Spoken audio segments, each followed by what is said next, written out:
fucking carry any. Oh, it's Chris Avalon Unfiltered, bitch.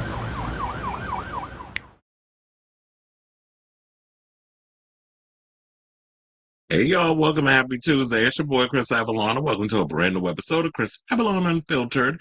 The show we basically talk about all things going on in celebrity news, hot topics, pop culture. Y'all know the deal. And sometimes we may get a little political. So before we get to all of those topics, you can please do me a solid, hit that like button if you haven't already, hit that subscribe button. Also be sure to smash the notification bell so that way you know when we go live with a brand new episode of Chris Avalon Unfiltered. And shout out to Echo Black saying, yeah, chat, don't forget to hit the like button. Yeah, I saw that before he was coming up in here. Actually, I was on time, ready to go live. I know I'm a couple of minutes late, but then I realized, I'm sitting here like, oh yeah, I'm about to go live at 5:30. Didn't even realize I didn't have my audio or nothing hooked up. So my brain is elsewhere. So yeah, we'll get to all those other comments and stuff when, you know, yeah, we'll get to all the I'll get to all the comments and stuff after we get through all the other topics. But I'm gonna let you know what we have coming up. James Gunn is responding to the Batman 2 big villain rumor that's going around. We got to talk about Daniel Kaluuya about to co-write and star in a Spider-Man animated series spinoff of Into the Spider-Verse. I got some big news regarding Final Destination and their digital streaming numbers. We got to talk about the VMA nominations. Also, we got to talk about Lady Gaga and this backlash over this ageist and misogynistic comments that popped up on the stage from her trolls that she patting, some of you little monster trolls, or as I like to call you, baby critters. So with some of y'all throwing stuff about Madonna and Katy Perry and stuff, the fandom is fighting amongst each other. We're going to break all that down. We talked a little bit about it yesterday, but since I got the full story, now we could break it down and make it into an actual story. So then we also got to talk about this story that came out months ago, but now Gloria Estefan is finally speaking out about it regarding her and her husband being dragged into this alleged Diddy assault situation that happened at his home in Miami. So we got to get into that story. Eddie Griffin out here spreading conspiracy theories at his stand-up comedy special, talking about he do not believe that Malcolm-Jamal wanted drowned and making it seem like he might have been taken out. Here we go with the Negroes out here automatically start with their conspiracy theories. People was dragging him online. It's not the time and place. We'll get into it. Plus, we have to talk about Nick Cannon. He don't want his daughters to date men like him. And people feel like, so you're not going to give that same type of advice to your sons? So we're going to get into that situation. Plus, Denise Richards is going through with Aaron Phypers. She probably doing all of this so that way they can have stuff to, put on, the Real Housewives of Beverly Hills, because she did make an appearance. She was seen filming and stuff for the show. So we'll get into that. Plus, we got some homosexual news, and not the good kind. So apparently the gays out here fighting to the point where one man actually unalived his husband at their home in Harlem. So we got to get into that story because this is now breaking around. Everybody's talking about it. I got more information regarding it. So I was like, oh yeah, this might be a good topic to talk about because, we love ourselves some homosexual news over here. And last but certainly not least, we have a drag race queen, a winner, and one of the bigger girls from the Drag Race Queendom, who is engaged and announced it yesterday on their Instagram. Y'all probably already know who it is if you read if you read if you read the list of the topics and the description. You already know who I'm talking about, but we'll get to that when we get to that. But anyway, as I stated before, hit the like button and that subscribe button and that notification bell and all that good stuff. And after the live stream, you already know I'm gonna put in the timestamps so those who watch the show during the playback can just go over to the description if y'all don't want to sit through all the little banter we do during the live stream. Please and thank you. And also shout out to all of you who've been with the show since the beginning and all you newbies that have come up in here and been showing love and support and stuff, even in the comments, even if it's just like for a brief second. I appreciate all of y'all that come in and support this little show that could, because we are a tiny little show and it's fine. I like a little bit of the anonymity before it blows up and then all of a sudden I got to be like, fuck you hoes. No, I'm just playing. I wouldn't do that.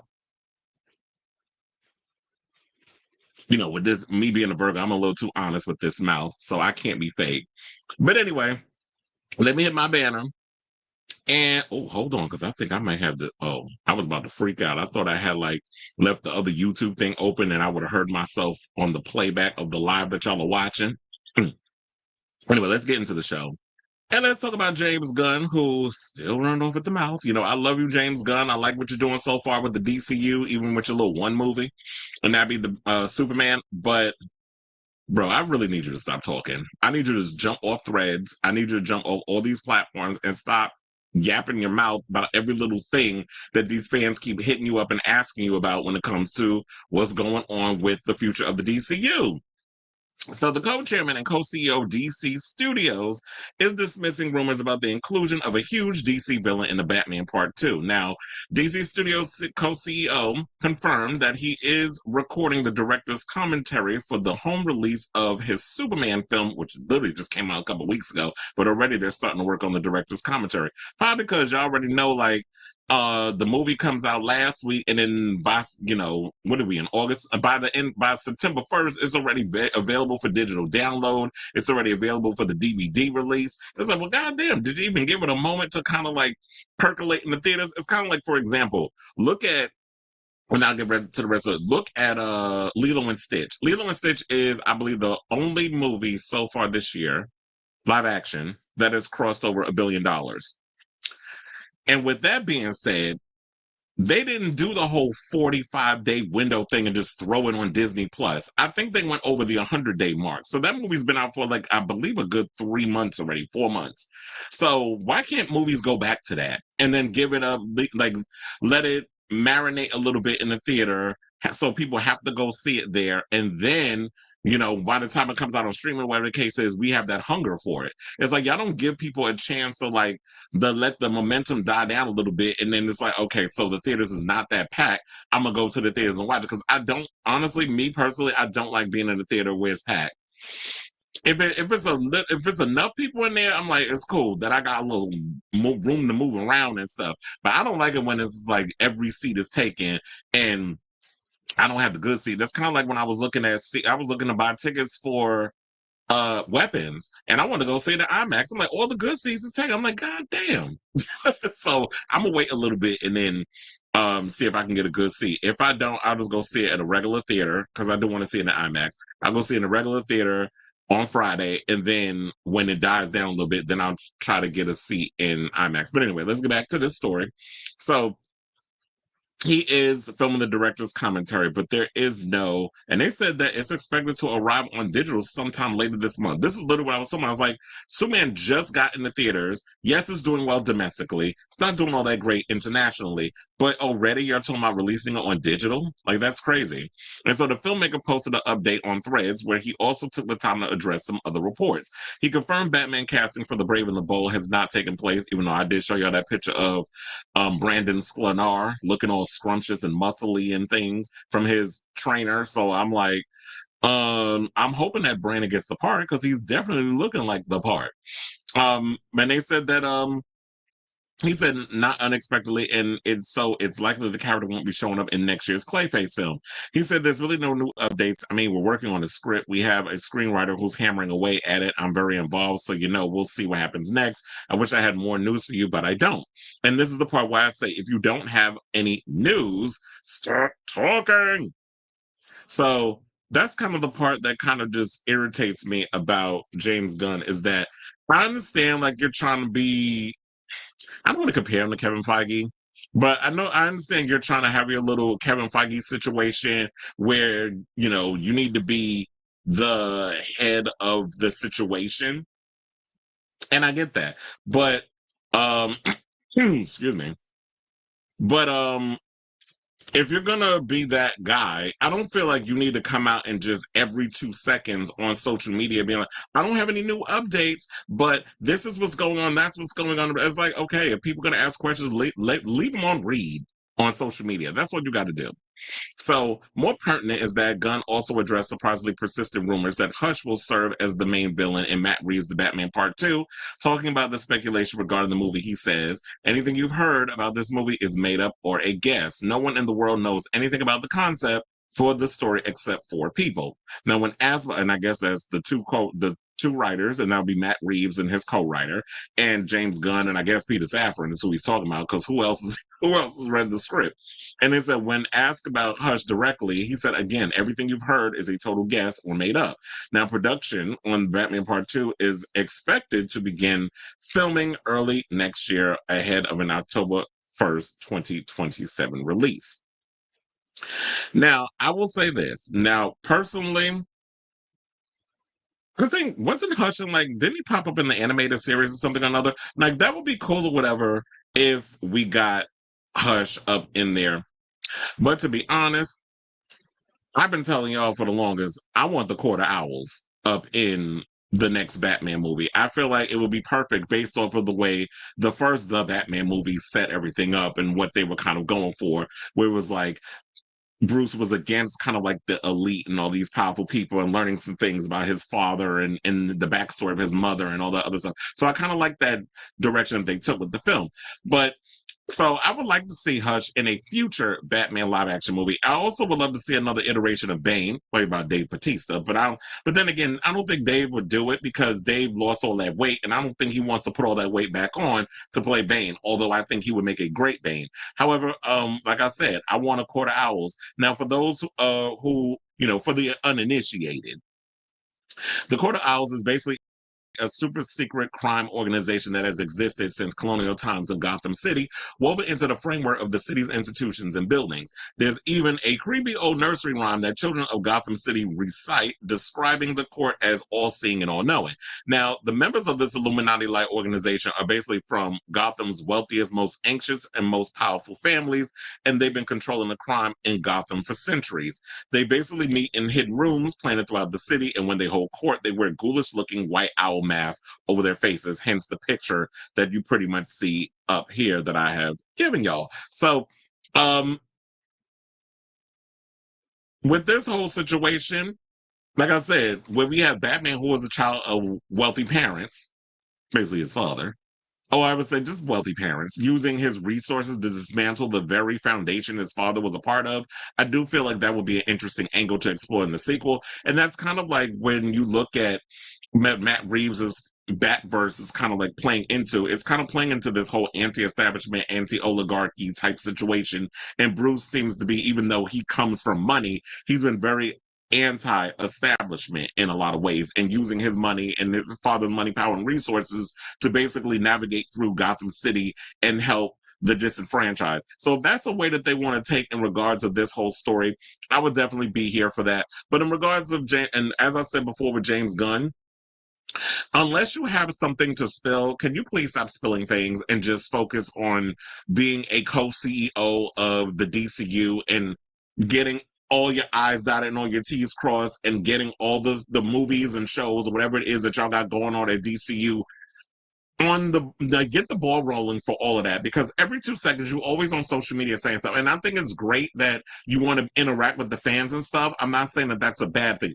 It's becoming to a point where you're doing it so much, it's just like you're just spewing nothing but word salad on social media. And yeah, we're sitting here talking about it. Yeah, it's good grist for the mill. It's a hot topic that we could bring up, which makes me bring in the things that I'm saying in regards of STFU and just get the ball rolling. But at the same time, it's just like, like I said, it's good grist for the mill, but you're talking too much. So if you don't have anything to offer, then don't offer it, in my opinion. So I say all this to say, what do you guys think of this story in regards of the Batman 2? There's really nothing we didn't learn from this. It was yet again a nothing burger from James Gunn. It was like he's got us talking about this whole, whatever you heard and rumors and this, that, and the other that's on the whole Batman situation. Now, don't believe everything you hear. Only 4 people know about it. And I'm sure there'll be a leak, and you'll probably have Daniel RPK or Jeff Snyder out here spilling the real behind the scenes tea of what's going on and what possibly will be in the script and who's going to be the villain and who will be cast to play whichever villain they got coming up. I hope that they explore the world. Well, I don't know how Poison Ivy would fit in this realistic Batman universe unless you make her some sort of like someone that works with plants or I don't know, or a scientist or something. I don't know. They'd have to figure out something. But if the franchise is gonna be rooted in realism, I do feel like Court of Owls is the best way to go. So I definitely want to hear from y'all. If not the Court of Owls, who would you guys like to see as the villain in the Batman DC universe? Well, not even DC, because it's not even part of that. It's the Matt Reeves Batverse, starring Robert Pattinson. So let me know what you guys think of this story in the comments down below. All right, let me close that window and let's see what the people are saying. Yes, please, and thank you. if you haven't already.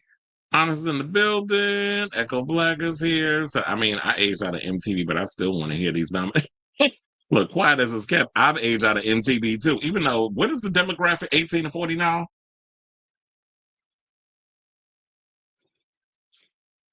But still, I do feel like I've aged out of MTV. I feel like most people have aged out of MTV. Don't even show music videos, yet we're doing the nominees. I stopped caring about the VMAs years ago. I haven't watched it in like 10 years. I mean, I do watch the VMAs because media, but, and it's funny, I tell people all the time, I live literally like 10 minutes away from the UBS arena where they're going to be holding the VMAs. Wait, you said we don't want your daughters to date men like you either. Came with even back then. I just like to be aware of what's happening. Yeah. Well, I said, even if you don't watch stuff, I always like to be aware of what's going on. That's how you maintain your youthfulness. You got to know what the kids is listening to.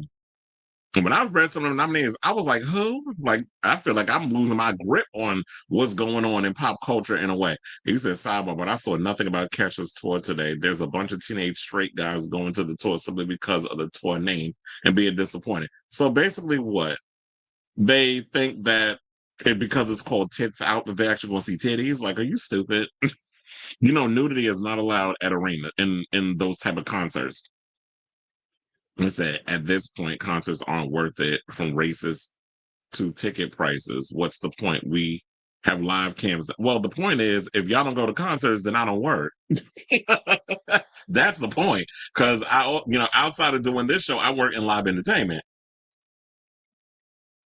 So when it comes to a lot of these live events, if y'all don't go, I don't get paid. He said, I watch clips. Madonna has topless. Well, yeah. I forgot about that. It's like, yeah, well, I guess that debunks my situation. But Kesha ain't showing her boobs on stage. Although I think that even when Peaches has performed a concert, she's had nudity and things on stage. So I take it back. I guess it is allowed. You said I tagged you in it on the Clock app. Not Clock app. Only concerts worth going to, in my opinion, are the ones in stadiums and arenas. Well, I was going to say, isn't that where everybody's doing in concerts anyway? I mean, unless you do, well, they do it in the theater. But I only work stadium and arena type live concerts. So, yeah. But anyway, let's move on. And let's go from the DCU to the Spider-Verse. So let's talk about Daniel Kaluuya because he got a new job. And who knew that he knew how to co-write? But look, there seems like a lot of actors who have been surprising me in regards to like their writing. There's even a new show. I forgot the name of it. I have to look it up real quick. On Apple TV Plus with Jason Momoa. I had no idea he was writing. They said when it said co-written by Jason, I was like, let me find out you write too. But that might be a passion project with him. Chief of War, I think it's what it's called. So yeah, he's been writing, and I guess when you have a passion project and you don't know how to necessarily put a script together, but if you read enough scripts and you work with enough people, you can pretty much figure out how to write a script. It's not that hard. It's all about just being descriptive. But anyway, let's get into this whole situation. So apparently they are coming out with a Spider-Punk animated movie, which is a spin-off of 2023's animated hit Spider-Man Across the Spider-Verse. And they said it's in early development at Sony Pictures Animation, and Daniel Kaluuya, who voiced the character in the comic book sequel, and Ajon Singh are developing and co-writing the feature. So I think this is actually a good idea. Don't throw tomatoes at me, but I still have not seen Across the Spider-Verse. I saw Into the Spider-Verse. I just didn't see Across. I've been meaning to get around to it, but life keeps happening, and then other things keep distracting me. And by the time I be meaning to want to watch it, something happens, and I never got around to it. And I was like going to be like, well, you know what? I'll just wait until the next Spider-Verse movie comes out, and then I'll just do a binge. And it's funny because I own the movie, but I haven't watched it yet. So I do plan on wanting to get, and I think maybe also the reason why, because I was like, it's on Netflix, it'll always be there. But then again, I can't keep thinking that because when it comes to streaming movies aren't always going to be on the thing forever. So eventually I'm going to get around to it, but I need to watch it because now that I hear that Daniel Kaluuya and everything has been a part of this and they're making a spinoff, And aren't they? Didn't they also make another spinoff too? The neo noir Spider-Man, the one with Nicolas Cage. It was a live action. I don't even think that came out yet. But I remember seeing something. I don't even know if they revealed the trailer. I could say so many things be coming out. I don't even remember. But I think there was like something. I think it might have been footage or it might have been a trailer that came out a while ago. But anyway, so it says plot details haven't been sorted out, but the film was centered on a punk rock version of Spider-Man, aka Hobie Brown, whose main weapon is his guitar. Kaluuya's character is introduced along with many other iterations of his beloved web slinger in the multiversal adventure across the Spider-Verse. He is expected to return in Spider-Man Beyond the Spider-Verse, which that movie's been delayed so many times, I don't even know when it comes out, but I think it might be coming out in 2027. So now it's unclear when Spider-Punk will be ready to swing to theaters. Well, the way they be working these movies, these Spider-Verse movies, it might be in another damn 10 years because I don't know. For some reason, they take forever with the animation, and then when they talk about it, they're ready. Then they get another delay because of something. So if y'all gonna work on it, y'all need to figure out what you need to get to writing right now. Figure out the script, the idea, the plot, all the other stuff, and then start securing your animators who's gonna work on putting everything together. So they said that, okay, so they basically said that the next Spider-Verse movie won't be hitting theaters until June 25th, 2027. Though little is known about the threequel, the story picks up after the cliffhanger at the end of Across the Spider-Verse. Shall I read this? Because like I said, I didn't even watch the last one. With protagonist Miles Morales, who I want a live action movie for. I'm really hoping that we could get a live action version. And I already told her who I want. I want Renzi Felice, who played Victor in Penguin, the series. I'm still mad over Colin Farrell killing him at the end of that damn season. Because I think that we are getting a season 2. I want him as Miles Morales because I'm like, he looks perfect as the character. Which I mean, to hurry up and get on that because he ain't getting any younger. But anyway, so yeah, they said Miles Morales is a fugitive on the run while trying to save his family from imminent danger. Now, Sony's Spider-Verse films have been critical and commercial winners, with the original 2018 film Into the Spider-Verse grossing $384 million globally. I saw that in the movies and loved it. In addition to winning the Oscar for Best Animated Feature, the sequel amassing an impressive $690 million. So that was double. And of course, because it was, the franchise is really good. And it's funny how Sony can get their animated movies on point, but the live action is always trash. I can't name now one live action Spider-Verse movie that I liked. I didn't like any of the Spider-Verse movies without Spider-Man in it. I didn't care for Morbius. I didn't care for Kraven the Hunter. I hated. Well, I pretty much dislike majority of them. I don't want to say hate specifically on one because I feel like I'm singling a movie out. But I didn't like Madame Web. I didn't like that movie. I didn't like any of the Venoms. I mean, don't get me wrong. I love the dynamic between Venom and Eddie, but the movies were just stupid, and that was about it. But Tom Hardy is the best part of the movie. Him and that Asian lady; those are like my favorites. And of course, um, Venom, Eddie. That whole voice and all that thing that he does. So shout out to Deadline, who first reported on the Spider-Punk news. This does sound like a really cool idea. I do like the idea that they're spinning off the animated films, and I'm definitely hoping that they can have some success with spinning off these Spider-Verse movies as animated, since they can't get the live action stuff right. And also shout out to Daniel Kaluuya, who I've always liked. And, he had his big breakout, like he's been around for a while, but his big breakout role, of course, was because he played my namesake, Chris, in Get Out, which I still love that movie. All the other films that Jordan Peele came out has not lived up to the epicness that is Get Out, but nevertheless, Get Out is such a good movie. Absolutely love it. It rings true, a little too close to home, in a lot of the subject matter that's in the social political commentary and stuff that's up in there, relating to how white folks treat black people. And he's been in Black Panther. He was in the movie Windows that was directed by Steve McQueen. He was in Nope. Even though I liked him in Nope, I didn't particularly care for the movie. And the whole alien shape-shifting thing like that was just, it didn't work for me. And he also did Judas and the Black Messiah. So he's been in a whole bunch of stuff. Hold on. Am I reading that they said he's developing a live action Barney movie? From A24 and Mattel, they're doing a live. Well, if y'all going to do a live action Barney movie, then y'all need to get. Wasn't Demi Lovato in that show? Or Selena Gomez? One of them. They was on that. One of them was in that show when they were kids. But I remember I used to have to sit and watch that show because of my goddaughter. Hey, Mr. Nick, like I remember I had to sit and watch that stupid show, and then the "I Love You" song, but that's Barney. But anyway, so the things you do for children. So I say all this to say, what do you guys think of this story in regards of hearing that Daniel Kaluuya is set to co-write and star in a Spider-Punk animated movie for Sony? And I'm glad that y'all withheld your stones because I didn't see the last Spider-Verse movie. I am going to get on that eventually. So let me know what you guys think of this story in the comments down below. All right, now let's see what the chat is saying. How do you know if you're gay? I mean, stick a penis in your mouth? Not canceled. If you stick a penis in your mouth and you like it, you're a homosexual. Or your butt. But anyway, so now let's move on with the rest of the show. Well, we love our bi-coastals.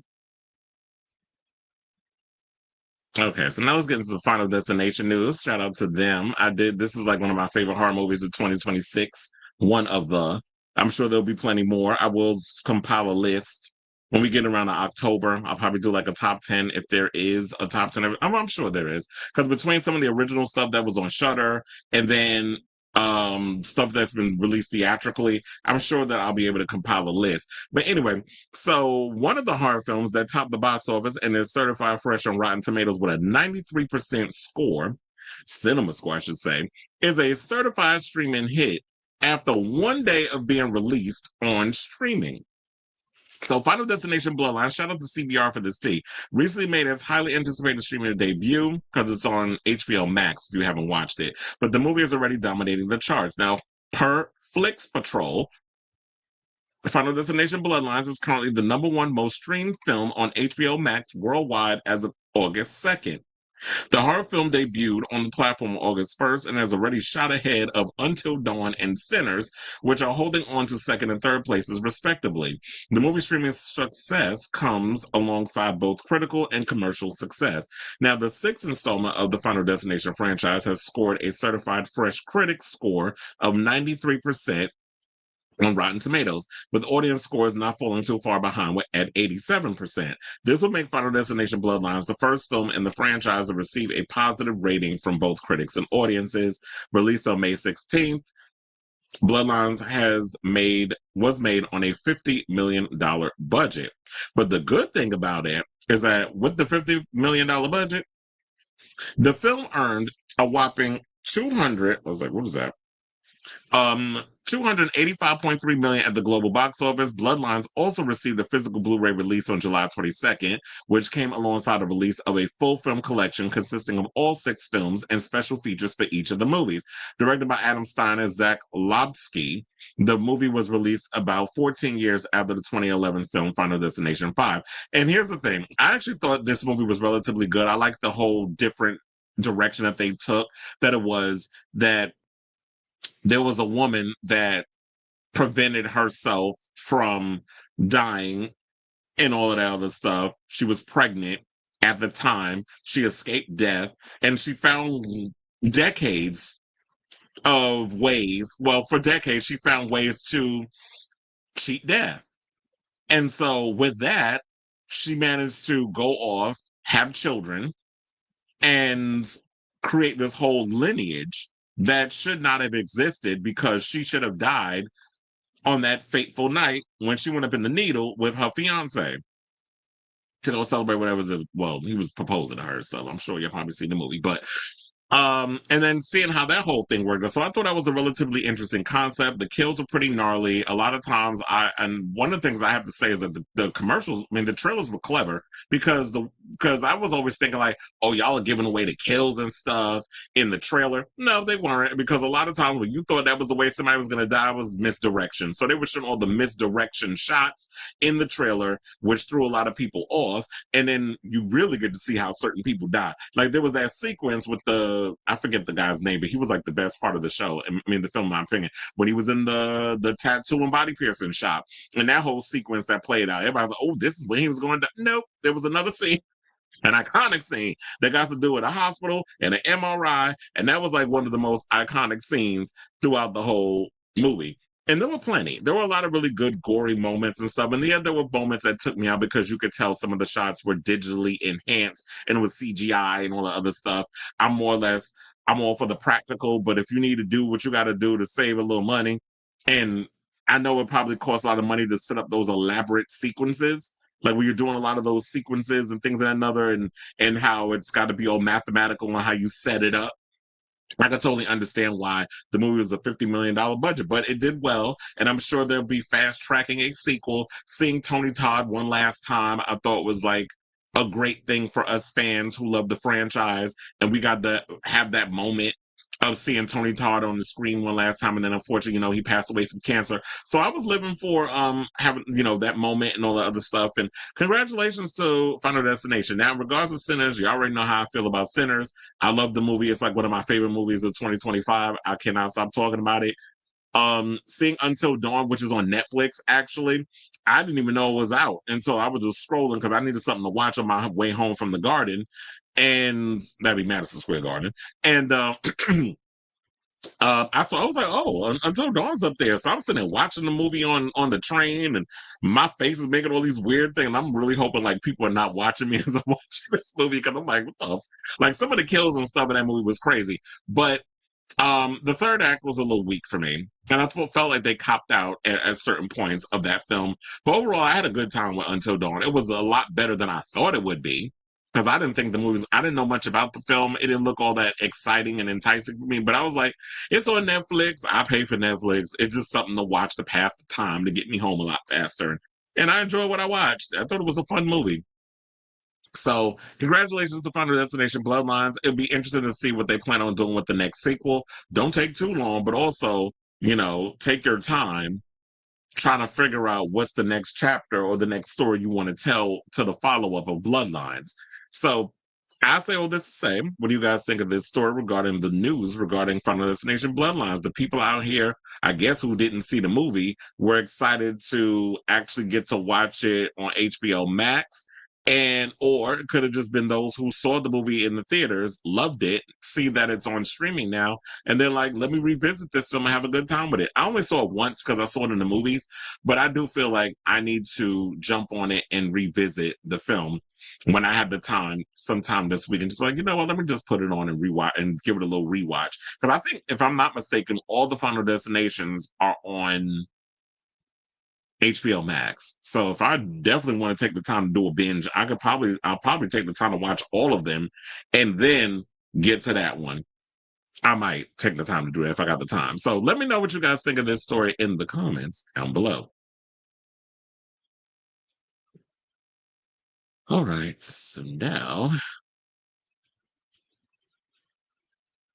a gay person told me bisexual people aren't. Yes, they are. I don't know why people keep saying that.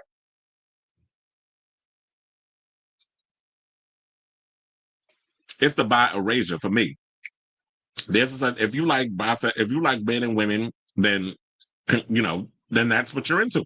There was some video I happened to be watching this morning. I don't know, it popped up on my feed on YouTube, where this boy was saying he's bisexual, but he prefers dating men more than women. And I think he was saying because with women, you got to take them out to eat, you got to do all these heteronormative things, and with guys, you don't really have to conform to all of that. And I'm like, I think the difference between, if you're going to be in a same-sex relationship, one of the things that I think that we liked about being in same-sex relationships is that we don't have to conform to the heteronormative ideals that have been set forth by whoever, the patriarchy or whatever, is that you make your relationship work for you.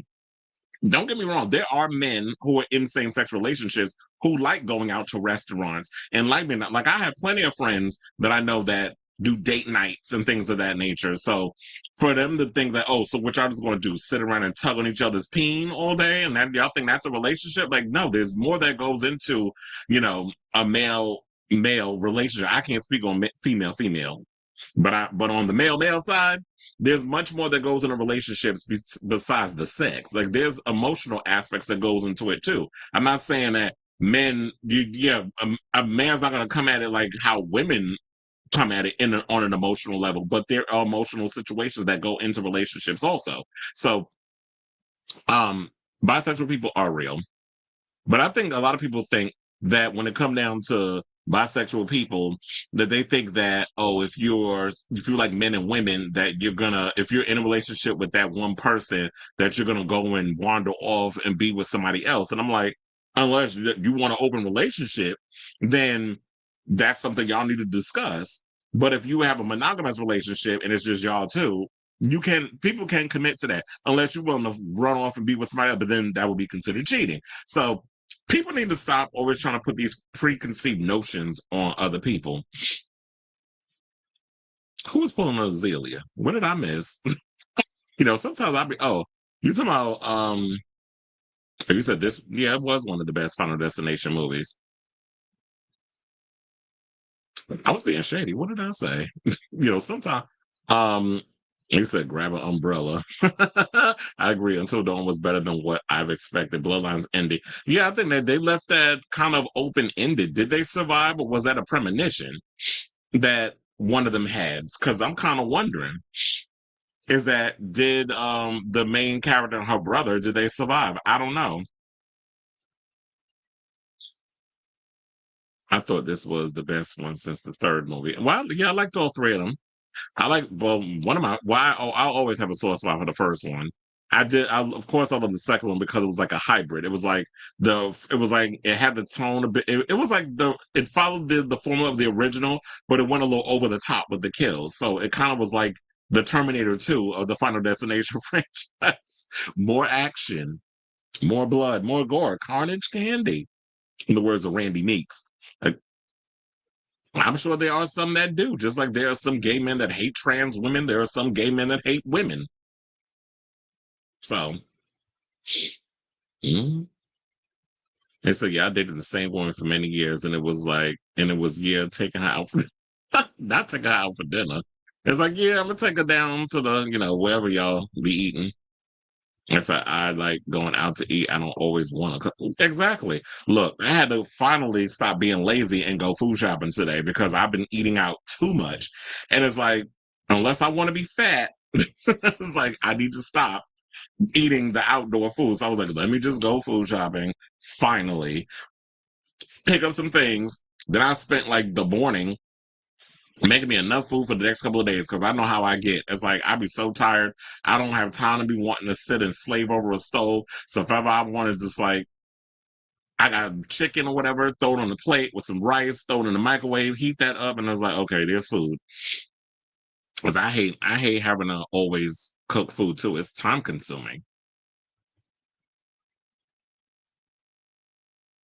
Well, yeah, the whole hookup culture thing. That's I said, Chris, you seem like a great guy. Well, so I've been told. What, wood nipples? Look, I've seen worse. Is that? Are you saying? Well, you're saying okay. Well, subscribe. Well, thank you. I'm glad I convinced you. You said I hope. Well, there's nothing wrong with sleeping with queens. Queens need love too. Robert's in the building. You're old school. I'm like, wait. If you're talking about you slept with a couple queens. How old are you? Learn the food prep. Well, that's what I was doing earlier. I was food prepping. So that way, yeah, spill wood nipples. He was like, what do you think about username? It's like, I almost feel like you're trolling, but it's funny. Are you saying, well, how you old school and you're 38? I was like, I thought this gonna probably put, um, Well, you say you slept with Laganja? You wouldn't be the first one or the last. I know somebody else also that slept with Laganja, and I'll give you a hint. We used to do drinks and drag together. So, um, and I've encountered quite a few times Laganja, Estranged, doing shoots and things with her. So, but anyway, on to the next stuff. Brandon Hilton. Why do I know that name? Who is that? Not ooh. Ooh.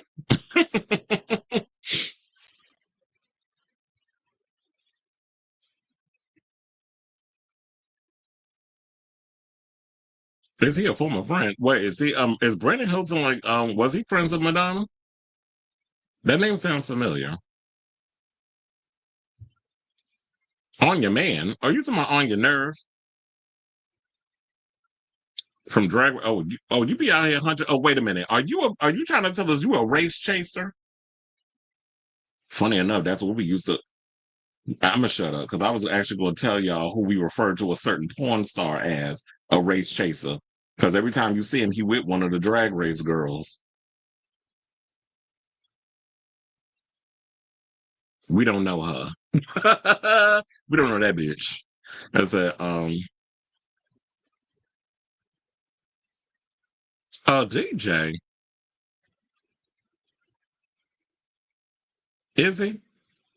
As I was like, I knew that name sounded familiar. But anyway, let me move on and let's get into this VMA news.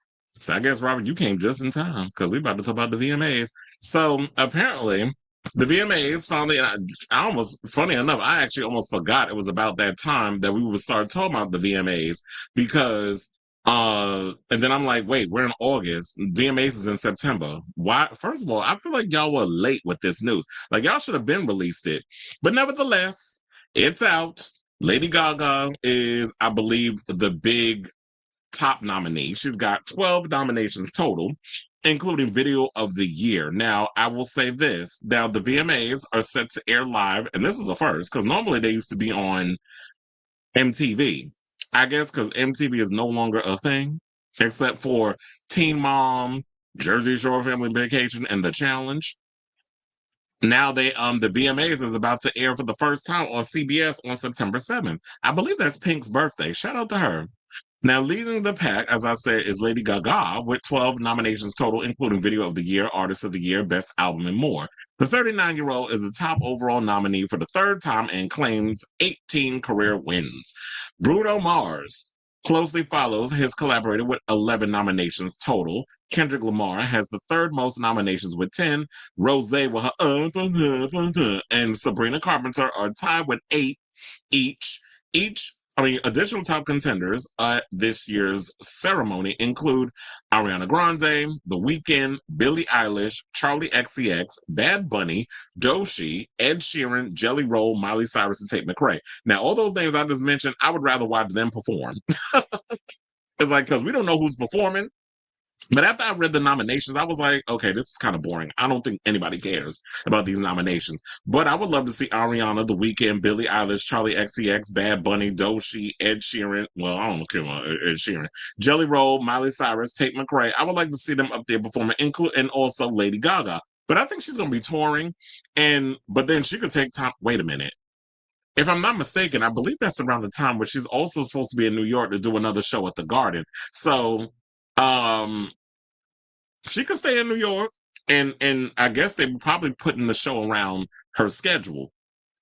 Now, first time nominees include Leon Thomas, Freddie Gibbs, Leigh Banks, and Brent Faiyaz. I don't know who any of those people are. And this is why I was telling y'all before, like, damn, I feel like I'm slipping in regards of keeping up with who's who in pop culture. Which is why I like how some of y'all come up in the comments and inform me, Onyx, who some of these people are. But if you go and tell me, like, I don't know them either, then I'm like, okay, well, apparently y'all not doing y'all damn job over there at the social medias. Because I'm like, I ain't never heard of these people. But anyway, so they also said first time. Oh, well, I read that. Now, additionally, Beyonce and Taylor Swift continued their race for most ever VMAs with fresh nominations for the 2025 event. Now, as described in a press statement, the VMAs have been a pop culture juggernaut for more than 4 decades. I don't know where on this planet are they getting this information. Somehow the VMAs have been a pop culture juggernaut for more than 4 decades, celebrating the best music videos of the year with history-making performances, iconic tributes, culture-defining moments, and the biggest surprises for the world's biggest superstars. That may have been the case back in the day up until like the era of maybe 2005. But after that, it's kind of like, no shade, the show kind of fell away. I can't even go that far. We'll go, I'll say about 2012. We'll go about 2012. Because I remember 2008 was like around the time Gaga came out. She had an iconic moment with paparazzi and all that other stuff where she was performing that and then hung herself with the blood and all that. So um, there were iconic moments back then. But I feel like within the last 10 years, the the whole idea behind music videos have declined. Not a lot of people even putting out music videos. They're doing lyric videos, which is like they'll show themselves in like movement or whatever, or they're standing up against like some screen or whatever, and then they got the lyrics of the video. And so people aren't really creating music videos like that. There's very few people that are out here putting the time, the effort, and the money into making music videos. But music videos do not hold the same kind of weight as they once did back in the day, where we had to rely on MTV to actually watch music videos. So I don't know where MTV is coming up with these delusions of grandeur, but as I always say, if you don't believe your delusions, who will? So let's get into some of the nominations, which I'm not going to go through all these because I will probably bore y'all to death. Now, a couple of the ones that stood out, they said Video of the Year presented by Burger King. Yeah, they got a lot of things that are being presented up in here. So we got Ariana Grande, Brighter Days Ahead, Billie Eilish, Birds of a Feather, Kendrick Lamar, Not Like Us, Lady Gaga and Bruno Mars, Die With a Smile, which I hate that song. I find that song to be just pretentious and boring. Rose and Bruno Mars, Pata, Pata. I do love that song though. Sabrina Carpenter, Man Child, and Weekend and Playboy Cardi, Timeless. Artists of the Year, they have Bad Bunny, Beyonce, Kendrick Lamar, Lady Gaga, Morgan Wallen, The Racist, Taylor Swift, and The Weeknd. Song of the Year, Alex Warren, Ordinary, Billie Eilish, Birds of a Feather, Doechii, Anxiety, Ed Sheeran, Sapphire, Gracie Abrams, I Love You and I'm Sorry, which surprisingly, I did not work her 2 shows in the Garden, but from what people were telling me, they said she put on a good show. Lady Gaga and Bruno Mars, Die With a Smile, Lord, What Was That? Rose and Bruno Mars, Pata, Pata, Tate McRae, Sports Car, and The Weeknd, Playboy Cardi. Now let's get into the best new artists, who I don't know who any of these people is except one. They said Alex Warren, Ella Langley, Gigi Perez, Lola Young. I know who Lola Young is because I only heard of her. The Marias and Somber.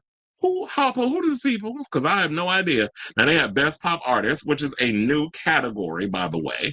Ariana Grande, Charlie XCX, Justin Bieber, Lorde, Miley Cyrus, Sabrina Carpenter, and Tate McRae. So then they also have MTV Push Performance of the Year presented by Bacardi Rum. Shabuzi, A Bar Song Tipsy, which is from August 2024. September 2024, Aria Star, Last Heartbreak Song. October 2024, Mark Ambor, Belong Together. November 2024, Lay Banks, Graveyard. December 2024, Dasha, Bye Bye Bye Bye Bye. That's all I think of when I hear Bye Bye Bye. It's like, y'all must be trying to channel NSYNC. January 2025, Cat's Eye, Touch. February 2025, Jordan Adetunji, Kalani. March 2025, Leon Thomas, Yet It Is. Yes, It Is. April 2025, Livingston Shadow. May 2025, Damiano David, Next Summer. June 2025, Gigi Perez, Sailor Song. And July 2025, Role Model Sally, When the Wine Runs Out. I don't understand the point of that MTV Push performance. Oh, I guess because they were the big Push performers. You know, I guess, well, isn't a Push performance? I don't know. I don't be paying attention to all of that extra stuff on it. When they be bringing these little people out and they do like their little song or whatever, and then they cut the commercial, I think that's what that Push performance thing is. Then they have, because like I said, I don't want to go through all of these. More than like, well, I think Rose and Bruno Mars is gonna be. It seems like it's a battle between Rose and Bruno Mars versus Lady Gaga and Bruno Mars, because those were like the biggest songs for each artist So I could definitely see them going head to head, but those are the two that's on the best collaboration among Kendrick Lamar and Bailey Zimmerman and Post Malone and Selena Gomez with her fiance Benny Blanco, who gave her one of the most boringest albums of the year that flopped. And then they had Best Pop, Alex Warren, Ordinary, Ariana Grande, Brighter Days Ahead, Ed Sheeran, Sapphire, Gingerbread Man Records, Lady Gaga and Bruno Mars, Die With a Smile, Rosé, and Bruno Mars, Pata, Pata. I cannot say it regularly without just doing the lyrics. And Sabrina Carmen's a man child. Now, in regards to best, like I said, I'm not going through all these because I'll probably bore you to death. And we also have to get to the snubs. So hold on to your butts for that one. Best Hip Hop, Doechii Anxiety, Drake Nokia, Eminem featuring Jelly Roll, Somebody Save Me, Glorilla featuring Sexy Red, What You Know About Me, Kendrick Lamar, Not Like Us, LL Cool J featuring Eminem, Murder Graham De, and Travis Scott 4x4. Now, best R&B, they have Chris Brown Residuals, which I'm thinking he's going to walk away with that one because that was a big hit. Leon Thomas and Freddie Gibbs, Mutt remix. Mariah Carey, Type Dangerous. Party Next Door, No Chill. Summer Walker, Heart of a Woman. SZA, Drive. And The Weeknd with Playboy Cardi, Timeless. And then they got Best Rock, Coldplay, Evanescence still releasing music? Oh, because it was from the Netflix series Devil May Cry. Also, don't they have a song? I think they have a song in Ballerina. So yeah, they have Coldplay, All My Love, Evanescence, Afterlife, Green Day, One Eye Bastard, Lenny Kravitz, Honey, Linkin Park, The Emptiness Machine, and 21 Pilots, The Contract. And then with Best Latin, we have Bad Bunny, J Balvin, Karol G, Peso Pluma, Raul Alejandro, and Romeo Santos, and Shakira. We even got Best K-Pop. So they got Aespa with Whiplash, Jenny. Like Jenny. You know what? My coworkers, when we worked that concert, everybody still mocks that song. It's funny watching old people go, Jenny, like Jenny. So I'll be watching her and just be laughing because how many times we got to hear that damn song? And I think she performed it twice. She performed it with herself, and then she performs it with Blackpink on the concert. We worked it, but anyway, so they have like Jenny, Jimin, Who, Jisoo, Earthquake, Lisa featuring Doja Cat and Ray, Born Again, Stray Kids with Chick Chick Boom and Rose Toxic. It's funny how I worked a lot of these shows. Like I worked Stray Kids. Of course I did. Well, it's funny because some of these people, majority of these people on here are like solo acts. Well, it's Blackpink as solo acts. So, Blackpink, who else? Stray Kids. So yeah, I did their shows this year. Afrobeats, they have that, and Best Country, Best Album. Oh, let's do Best Album because that seems like an interesting one. They have Bad Bunny's latest, Kendrick Lamar, GNX, Lady Gaga, Mayhem, Morgan Wallen, I'm the Problem, Sabrina Carpenter, Short and Sweet, and The Weeknd, Hurry Up Tomorrow. Then they got Video for Good, Best Art Direction, Best Cinematography, Best Editing, Best Choreography. That might be an interesting one. So they have Best Choreography, and I want to see if I want to get y'all opinions on this based on if you can remember like the choreography in the videos. Doechii with Anxiety, FKA Twigs, Eusexual, Kendrick Lamar, Not Like Us, Lady Gaga, Abracadabra, Tyler, Push to Start. I didn't even know she dropped another song besides that damn Water track. And Zara Larson, Pretty Ugly. She liked the choreography for Pretty Ugly, especially when it was mud wrestling and all other stuff. I kind of like that one. Doechii was a good one. But you know what? If I had a choice, even though I feel like y'all gonna give it to Abracadabra, I would have picked FKA Twigs because I love her choreography. I just like how weird and out and eccentric and out there she is. But they'll never give it to the Melanin Bjork. They're gonna give it to the mainstream Bjork. That would be Lady Gaga. Was that a read? Okay, so now let's get into the snubs and then we can wrap this up. So according to AOL, they did compile a list of those who were snubbed. And they wound up saying Lisa featuring Rosalia, New Woman, and Lisa featuring Tyler, When I'm With You. So Lisa had a bunch of damn songs, even though she did get nominated in the, what was it, the best K-pop? So she did. She had like a bunch of good ones in regards to best K-pop, which was Lisa. Well, it was only one. Lisa featuring Doja Cat and Ray, Born Again, but they snubbed her over the song she did with Rosalia called New Woman and Tyler, When I'm With You. So it says Lisa boasts a nomination at this year's award show for her Doja Cat and Ray collaboration, as we just pointed out. But the Blackpink star only managed to receive one nomination in the Best K-pop category, despite having several hit videos, including two that could have at least gotten a mention in the Best Collaboration conversation. New Woman with Spanish sensation Rosalia, and When I'm With You with South African star Tyler. And to me, I feel like that would have been a much bigger push than y'all having her, no shade, doing a song with Ray, even though Ray is huge over in the UK.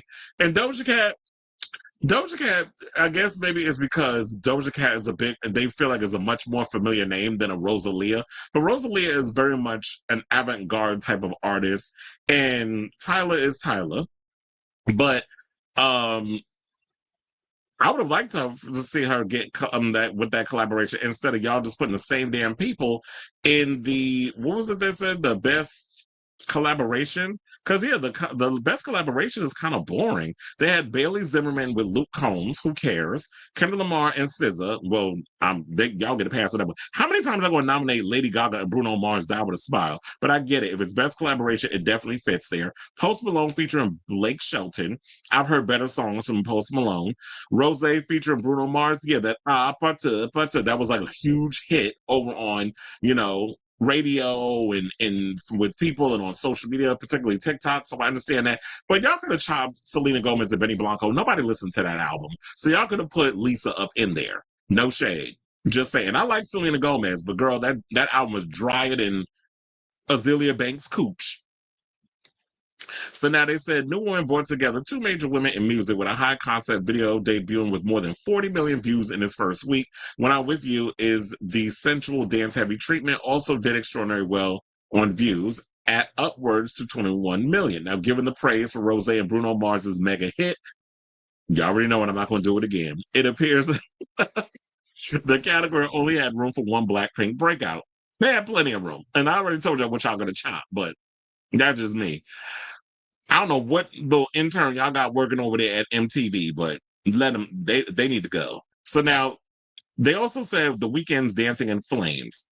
He did get quite a few nominations, with his song with Playboy Cardi.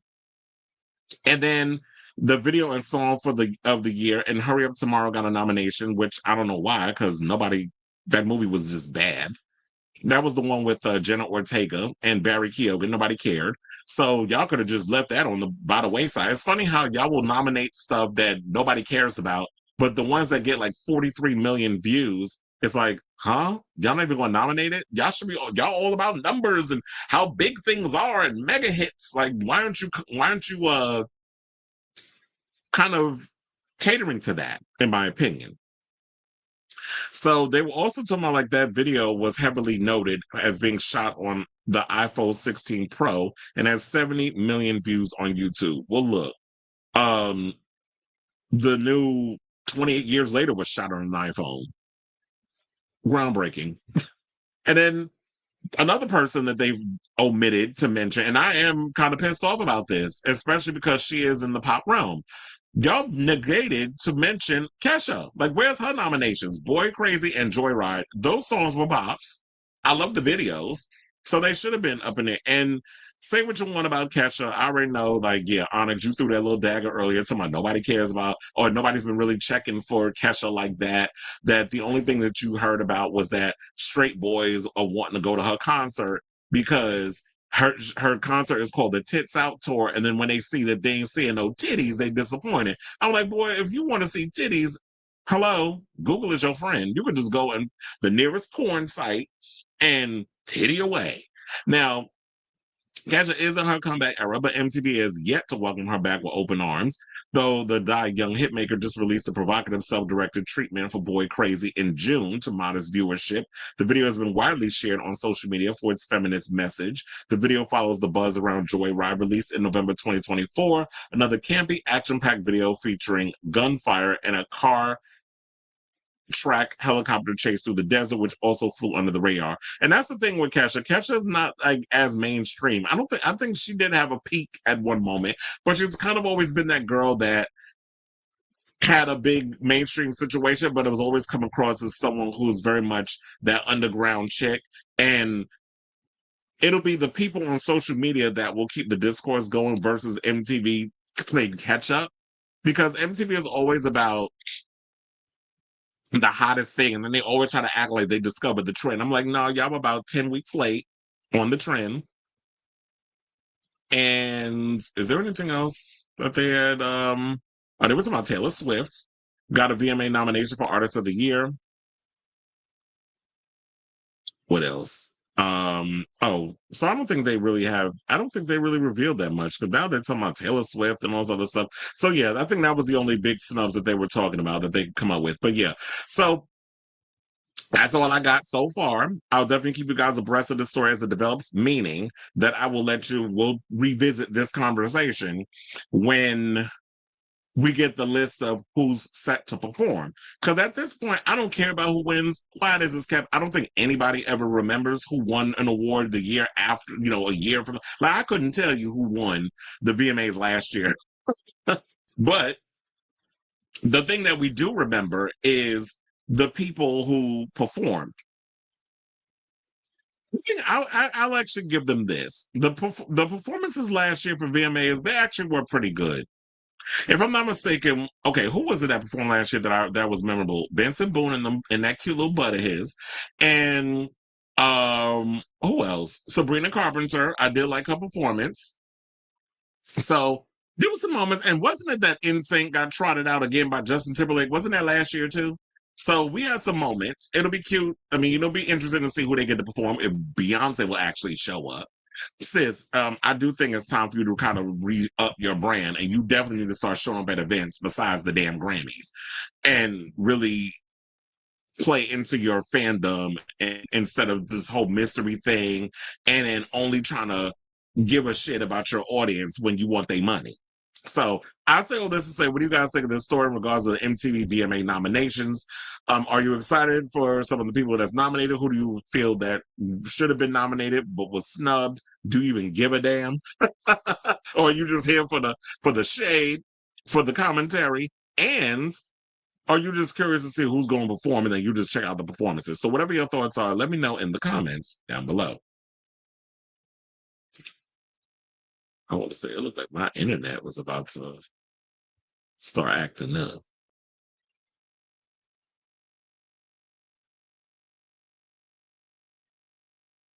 Oh, Jesus. I was like, wait, we have a lot of comments. So I got who's a hussy? All I saw was he's a hussy. Oh, you said, I dated him. Look at you spilling tea. And say, he's a hussy. And now Felix is networking. Gaga needed Bruno because Mayhem came and went. Yeah, and Quiet as It's Kept, the only big hit to come off that album was that dry ass song. And I'm like, that with a smile is so, like, that song was not meant for that record. She threw it on there to capitalize off of the song's success. But with digital, you don't really need to depend on it. So, like, it's just there. I always scroll past that song when it pops on. I scroll past the nominees list. I saw that Sabrina for Best Artist was nominated and didn't. Yeah. I mean, they're all under the Viacom umbrella, so it makes sense that they were playing on. Yeah, I saw.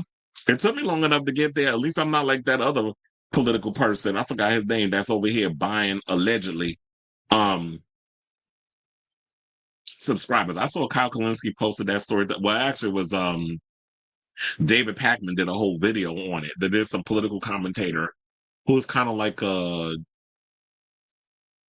what's his name? Like a Tucker Carlson, like a Timu version of Tucker Carlson out here. Apparently, he got 2 million followers or subscribers. But when they looked at his analytics, the math ain't mathing. So I'm actually excited that we're getting to 3K. Hoping that we should probably get there by I'm hoping by the end of September. Or the end of let me not be all, modest. I want to get there by the end of this month. And maybe a little over. MTV always related to CB was always, yeah. They're all under the Viacom, but like Viacom, you'd be surprised what they own. They own Comedy Central, CBS, and this would be thinking off the top of my head. VH1 logo, MTV. And they own a bunch of stations. So Swiftologist calls Ed Sheeran the ultimate GPT. He does give very much like his shit is AI. Like it very much feels very that. It pays to be chronically online. Yeah, that's all. Like what the more shows I do and the more I keep up with the whole situation, the followers come in. Taylor Swift matches, but with all of this, it's the algorithms, the subscriber, all of that is unpredictable. It's things that you think is, oh my god, this is gonna blow me up. People don't, it be getting like 9 views and then there'd be things I'd be like, okay, I didn't really put that much effort in it. And I'd be feeling it sometimes. And I'm like, I don't think I really gave my 110% to that particular story. And I'd be surprised, like people be loving it. I'm like, well, damn. So it's unpredictable. You never know in these situations. Well, I'm glad you said that, not her and Beyonce. It's like they keep saying her and Beyonce, but it's like Taylor Swift and Madonna. 2009 was when well, that was a moment for VH1. For MTV and the VMAs, and they live for those iconic moments, good, bad, or indifferent. So, 2008, 2009, I was around the time Gaga came out. Yeah, like people aren't making Guns N' Roses November Rain videos. Exactly. But nobody's really spending the time and taking the effort to make music videos anymore. Like, what's the point? You're spending all that money. Is that it doesn't feel like a big event like back in the day when I would watch certain shows. And like, for example, when Madonna released Frozen and they gave us a little preview and were like, it's about to premiere at 5:00 on MTV or whatever, and everybody had to be at that specific spot at that time or you weren't going to miss it. You don't need that no more. You can just drop it on YouTube or Twitter or whatever. And it's like, yeah, people are getting around to when they get around to it, but it doesn't, you don't get that feeling. I watched Happy Gilmore Tour over the weekend. Oh yeah, I heard that Bad Bunny's in it. Also, I heard Eminem is in it. I heard it's not as good. I heard it's much fun. It's much better than Coming to America. That'd be the sequel. But overall, it's like it has its moments. I want to get around to watching it because Adam Sandler actually has a gig at the Garden next month. So I'm actually looking forward to that. But I want to definitely check out Happy Gilmore too. The first one's already on Netflix, so I want to do a whole back-to-back situation because it's been years since I saw the first one. Mariah Carey is nominated at 56, but yep. And also, yeah, I made sure to announce that. Yeah, it was my Aunt Eminem's cameo. I've been opening up to Gracie. I used to, yeah, she would be up there strumming her guitar, strumming her pain with her fingers. Mariah's song not even that good. I like that song. Now you talking about it's not well. Everybody's allowed to have their own opinion on the show. I'm just playing, but I was like, it's cute. I hate the half-ass effort that she puts in performing that song, though. Like you saw her when she performed that Pride.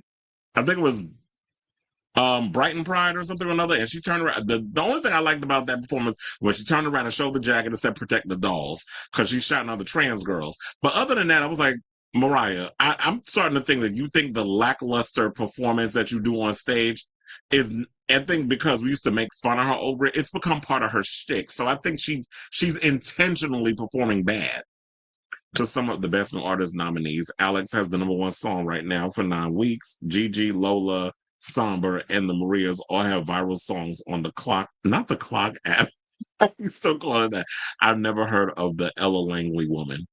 So yeah, these are TikTokers. So y'all basically, here we go with MTV, because didn't they just do that recently with another award show? Like y'all had it all filled. Then what was the show that they was dragging people for? I can't remember, but there was one of the award shows where they had it all. I think, it was the American Music Awards because everybody was dragging them. Like, y'all had the American Music hosted by Jennifer Lopez. Nobody of no big celebrities showed up. So y'all had all them damn influences up in there where it was just like trash. Child. And I also heard that Casanat breath stink. And he looked like he'd be singing. Look, didn't we just hear that the brother of Halle Bailey, man, baby daddy, talking about he don't wipe his ass. Like he just they did a whole thing on social media. I'm like, y'all just be saying whatever y'all want on social media, thinking that shit is cute. Like, do we really need to know that y'all don't be wiping your? I mean, we already know majority of these straight boys out here don't clean between their cheeks, or I just let the water run. Water running in between your cheeks is not a clean ass. It does. It's not, because then you clean back. Then you still wonder why you got skid marks in your drawers. Clearly, you're not cleaning properly. Like I really don't understand how y'all be thinking. And then you don't think that you get swamp ass or whatever. Like you don't dry back there either. Like who been raising y'all and teaching y'all how to clean yourselves? I don't get it. Mm. Well, I'll be watching because of media, but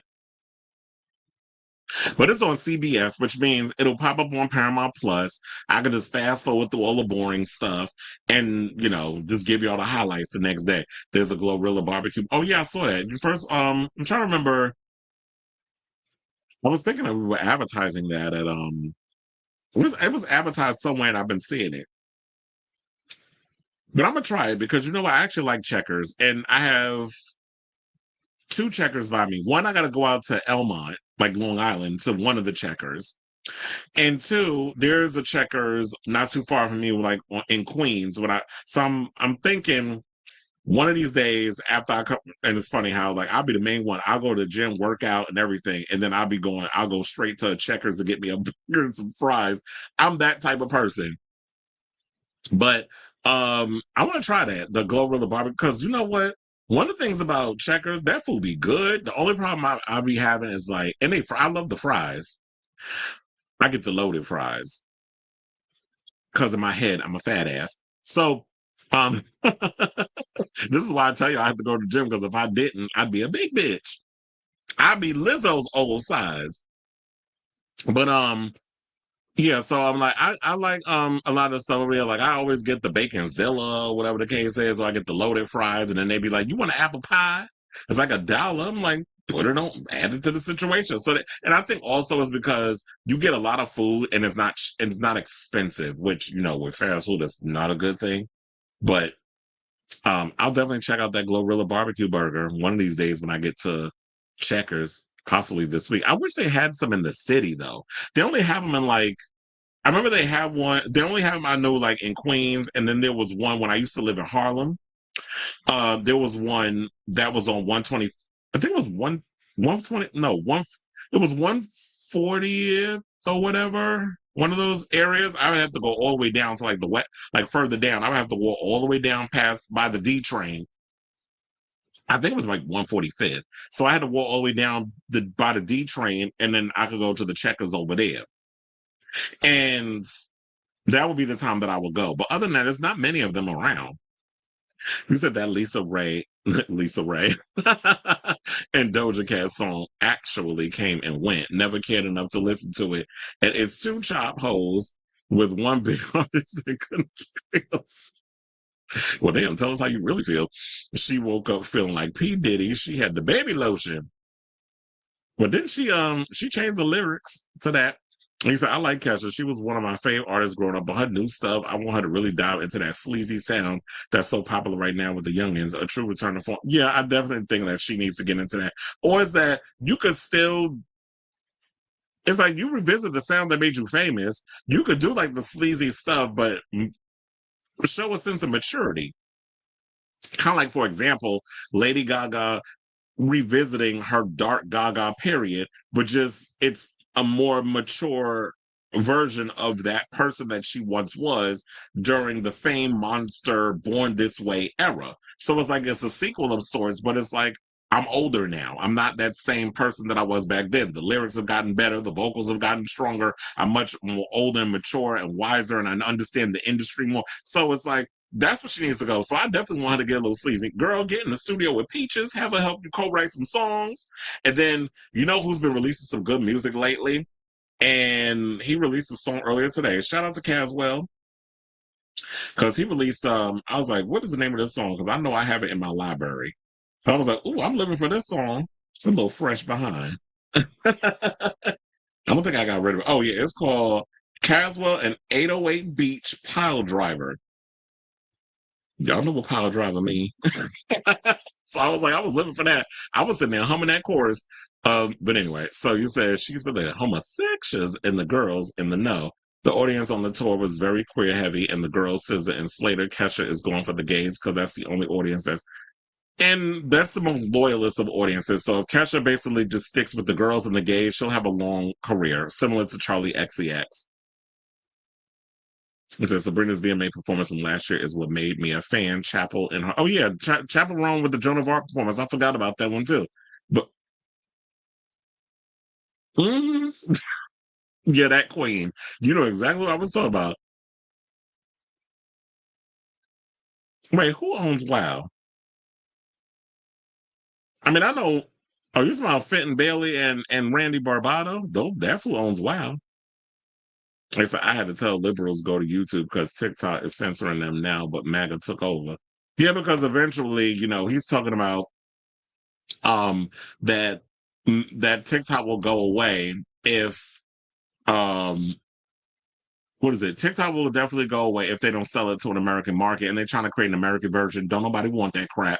So if there's an American person that decides to buy it and we can't really go over there and talk about what's going on in the world of Gaza and things of that nature, I'm gonna do what I've been doing. I'm on YouTube talking political stuff. So if a lot of you kids there, you're gonna have to learn how to get on one of these little things that I'm on, where you got to learn how to work a thing and not just be trying to heavily edit yourself for 2 minutes. You got to be able to engage an audience, not for 10, a 5-minute video. You got to be able to engage an audience, because that's where we're going now. You got to be able to engage an audience for more than an hour, because that's what people want now. I feel like more people are getting into podcasts and like long live streams than like these little short form videos. That ain't the only thing he was trapped in. That he trapped in prison. I was watching the Madonna's drag tribute. Oh yeah, I love that performance. She was like, "Only a man can fill my shoes." But that line, I was like, "Yeah, she better work, bitch." So Madonna always knew how to deliver a sassy little one-liner. And that was a drag queen tribute before RuPaul and mainstream gay. Because it was like, who else but drag queens could come out dressed in all different versions of Madonna? And you would think, speaking of RuPaul, that they would have taken whoever came up with that concept, because I know it wasn't him. Whoever came up with that concept for the Night of 1,000 Madonnas for the runway challenge would have used that as inspiration. All these bitches come out in a fucking kimono. I'm like, y'all cannot be serious. And I know, if I can remember back that far, Michelle was pissed, because as a hardcore Madonna fan, she's like, that's all y'all coming out here with is a damn kimono? If I had to guess, I would probably go to Somber, who currently is in a PR relationship with Addison Rae. Oh, I didn't know she was in a relationship with Somber. He's from Manhattan and is really tall and slender looking. He has a gothic look too. I may have to look into who this Somber kid is. He said, I was a little kid and RuPaul had Supermodel of the World on MTV. I remember that video. 6'7", Jesus. You think when they have sex that when his penis goes into her, it comes out of her mouth? If you that damn tall, I be thinking that. It was like, damn, if you that tall, do they be feeling it in their guts? It's too expensive now. I made my own double meat bacon, not double meat bacon cheeseburger. Oh, you're talking about what is too expensive? Checkers? I think it depends on where you go, because Checkers ain't expensive. The love, I would say the love addicts. Oh, you said the Lovatics. Is that what they call Demi Lovato's fandom? The Lovatics aren't loving fast because it's not their favorite genre. They wanted soul. Well, she can give you that soulful vocal over a dance beat. Long songs are coming back anyway, so the music is shifting. Notice how all our DJs and the labels are issuing the extended remixes EP. But the one thing I get irritated about when they do extended mixes, they consider a song that is about 4.5 or 5 minutes extended. I'm like, no, that is not extended. Extended, since y'all need a definition, is back in the day when I used to, when you would buy like DJ mixes, an extended mix is 10 minutes or more. That's an extended mix, not 4.5. That's a radio cut. That's like how like radio songs or whatever, like 3.5, 4 minutes. Sometimes you can stretch it to 4.5 minutes if you don't take out the bridge, or if you don't take out the chorus multiple times or whatever. So nowadays, like, they trim the fat so damn much. You said any fast food prices here in Texas. If I was order a Wendy's triple with a triple with cheese. I remember one time when I was at Shake Shack, I was like, let me be adventurous and try a triple Shack. So when I worked at Shake Shack, I was like, we got discounts and stuff. So I knew it wasn't going to be expensive. So I was like, you know what? I'm going to be adventurous. I'm going to eat a triple Shack. I remember one guy ordered a quad. I was like, good luck on your heart. But I tried a triple. That was too much meat. So you said $30. Oh, they are robbing y'all in Texas. In New York, it is so much different. But it's like, Texas, $30 for a triple with cheese combo. And oh, you're talking about delivery. See, you paying, that's because you probably using what is it? DoorDash or one of them. Shout out to them people that be doing DoorDash and all of that other stuff, because the fact that y'all don't really be making a whole lot of money. Like, I saw this one video, this guy talking about that he worked 8 hours and this other stuff, and all he brought in was, like, when he had to pay for like gas and all this stuff, all his return for working an 8-hour shift was like $200. I'm like, that's it?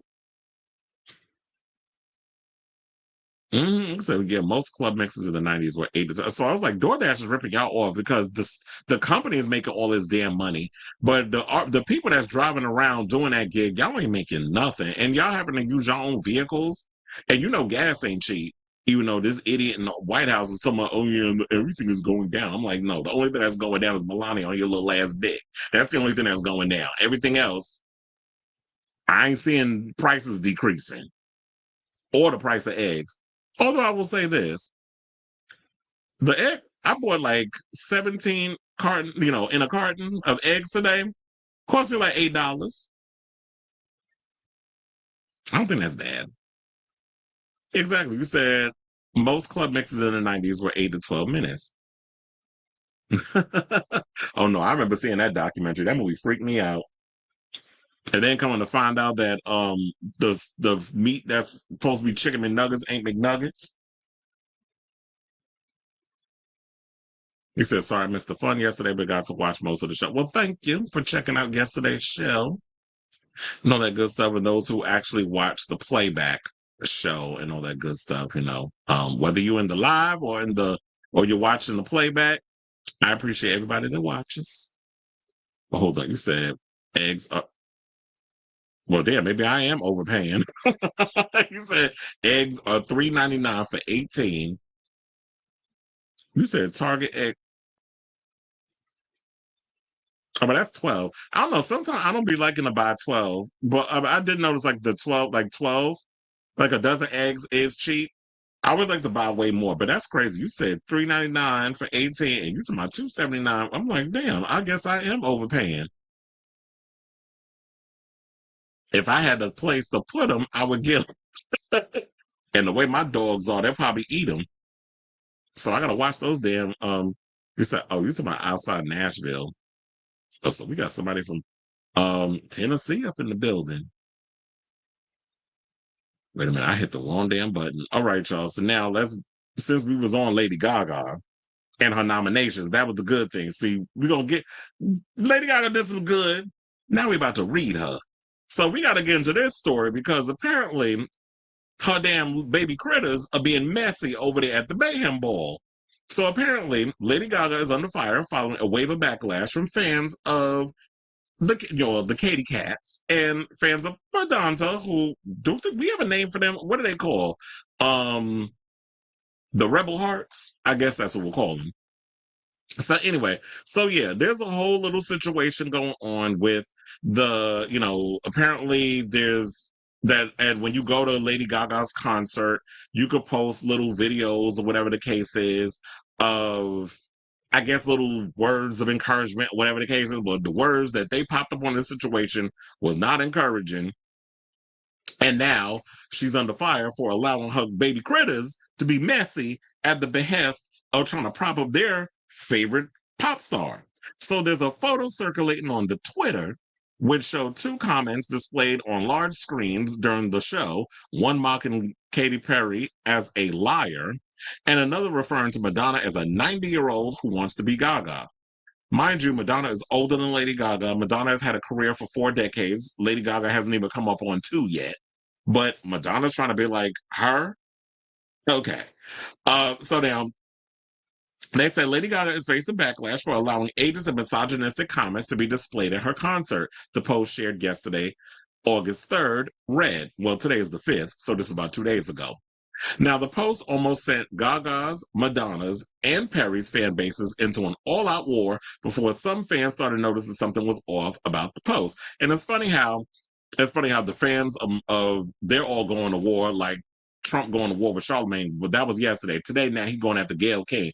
Soon enough, he's going to run after black people to try to come out and call it with a low IQ, because that's what he loved doing. But anyway, let me pull up the thing in case y'all didn't see it, because I was wondering if this was real. So yeah, they said, I don't think Katy Perry has ever kissed a girl. I mean, quiet as it's kept, I don't think she has either. But she did get a hit out of it. Another person said, I wish I could be like Lady Gaga. Madonna, 90.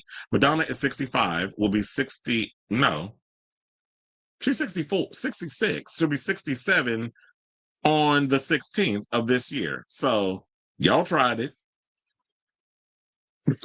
Or she is 66, right? About to be 67. Sometimes I be bugging because she was born 1958, if I'm not mistaken. But anyway, so then they went on to say, netizens immediately called out the singer for letting such messages appear at what was supposed to be a safe and empowering space meant for the fans, meaning mostly homosexuals and girls, and maybe some straights, to express their appreciation for Gaga. That is so disrespectful to Madonna, this is one person wrote. Another person wrote, love Gaga, but her team needs to stop allowing this because this tour is supposed to be professional and a safe place or safe space for respectful comments and not putting other artists down. This is what another person said. Others were less generous with their words and replied to the remarks with double the anger. Child, they was reading. Now, one person said, the most performative person on the face of the planet, Lady Hypocrite has always been a fake, phony fraud. This is what one user wrote. Now, this was the part that had me damn near cackling and rolling on the floor. Somebody called Lady Gaga Timu Madonna. They said, Timu Madonna finally getting called out for what she is. Now, another person said Madonna is bigger than Gaga, and KP, as in Katy Perry, was bigger at her prime than Gaga's prime, period. This is what another added. Another person said she's not misogynistic or ageist. She's just defending her own legacy. Gaga is arguably bigger than Madonna, and she had to put her in her place. Now, talk about delusions. You must be in the cult like a lot of them maggots are in the Trump cult, because there's no way in hell that I feel like you're not going to sit up here and say it's not misogynistic or ageist. When you sit up here referring to a woman who's in her 60s as someone who's 90 years old, that is considered misogynistic and ageist. That you're coming at her for being an older woman still making music. If your queen is who she is, and if you're living for her and you want to sit up there and tell her how amazing she is, that's great. I feel like everybody should just love who they love. Love your favorite, love up on your favorite artist, but you don't have to shit on someone else in order to prop up your fave. Because to me, when you do that, that's a sign of insecurity. Now, would this be something that Lady Gaga would be privy to, knowing about? Or is it that, because I know that you're saying there are people saying like she is the creative director behind this whole situation. The buck stops and starts with you. So with that being said, should she be well aware of what's going on in the situation? Or is it that her team dropped the ball, they were being messy, and she's not aware because she's busy worrying about what's going on behind the scenes in regards of, making sure that the show is going to be what it is so she can go out and concentrate on singing and performing and giving y'all the show that y'all paid a shit ton of money on. Because I already told y'all in the 200s at the Garden, I've already talked to quite a few people when at other concerts that came and they were like, oh, I just want to come in and see like where my seats are because I got tickets for the Gaga concert. And this is like weeks ago when I was working other shows. So people do come into VOM sometimes and they're like, oh, I just want to check out my seats or whatever, just so that way when the day comes for that concert, I want to know how the where I'm going to be sitting and that whole sort of thing. And so it's like they're mentally preparing themselves for that day so they don't get lost because it is big in that building. But and then I was like, out of curiosity, because I'm nosy, and I bring back the tea to y'all. I was like, so how much are them tickets going for? Even though one of my coworkers showed me the tickets, floor seats are almost $2,000. You out your damn mind. Thank God I work in live entertainment because if I had to pay that much money for my fave, oh hell no. I wouldn't even pay that much for Madonna. And y'all know I live for the Queen. But they were talking about like tickets on the floor was like for like $1,700 in certain spots. In the 200s, which is on the 8th floor, one guy was something. He said he bought his tickets for him and his daughter, and he said like the tickets went for like each one, just one ticket was like almost $600, and he bought two. So I was like, well, damn, that's a lot of money for a seat, and it's not even like that's not even in the 100. So I can only imagine how expensive the tickets are the closer you get to the floor. But like I was saying too, it's like you can't sit in there and say she's arguably bigger than Madonna. She's living rent free in Madonna's head. Or Madonna's living rent free in her head. Madonna ain't thinking about her. Madonna right now is worrying about her children. She's living her best life. She's pleasing that young man that she got. She's working on her new album, Confessions on the Dance Floor Part 2. She ain't got time to be out here thinking about Lady Gaga trying to raise the dead with abracadabra choreography. Now, more people went in and said, oh, they said the vitriol kept escalating until amid the back and forth, some users began pointing out a different reality. All three fan bases were being manipulated. Well, of course, but that's not going to stop this discourse from being had on the social media. So yeah, one person said her team should apologize. Another person said disgusting and bitter. Now, indeed, the viral tweet that ignited the controversy came from accounts known for rage bait tactics, a strategy that exploits online outrage to drive engagement. And when looked at more closely, the incident in question turned out to be less scandalous than advertised. So what they were saying is like, yeah, of course you have like your rage bait sites or whatever that's up here trying to ignite fights and things to get y'all all riled up so that way they can have some type of momentum going on social media. This is what they do. Now, they said the comments shown on the concert screen were part of a live fan submission system used throughout the Mayhem Ball tour. Attendees were able to submit short messages, many of which were projected during the show in real time. Now, as some commenters pointed out, the two comments targeting Madonna and Perry were likely submitted by individual fans and slipped through moderation filters. Well, we'll give them that. But if there's more that come down the road, then it's like, okay, y'all doing this shit on purpose. Now, in that light, the controversial statements arguably reflect more of a vocal segment of Gaga's fan base than on the artist it's herself. Still, some fans held Gaga ultimately responsible. Well, I think that also this is like a wound that will not heal, because we remember back in the day that there was this big situation. It was like, you could be a fan of someone and be like, oh, I took inspiration from Madonna, which Lady Gaga has admitted that, yeah, she is one of her inspirations. But I feel like because of the whole period of when Madonna said, it's with the whole Gaga comparison, people kept asking her about it, that it's reductive and all this other stuff. That's why I always like how Kylie Minogue was such a class act whenever people kept badgering her to death or saying question about, the Madonna comparisons. And yeah, if you want to talk about mega tours, choreography,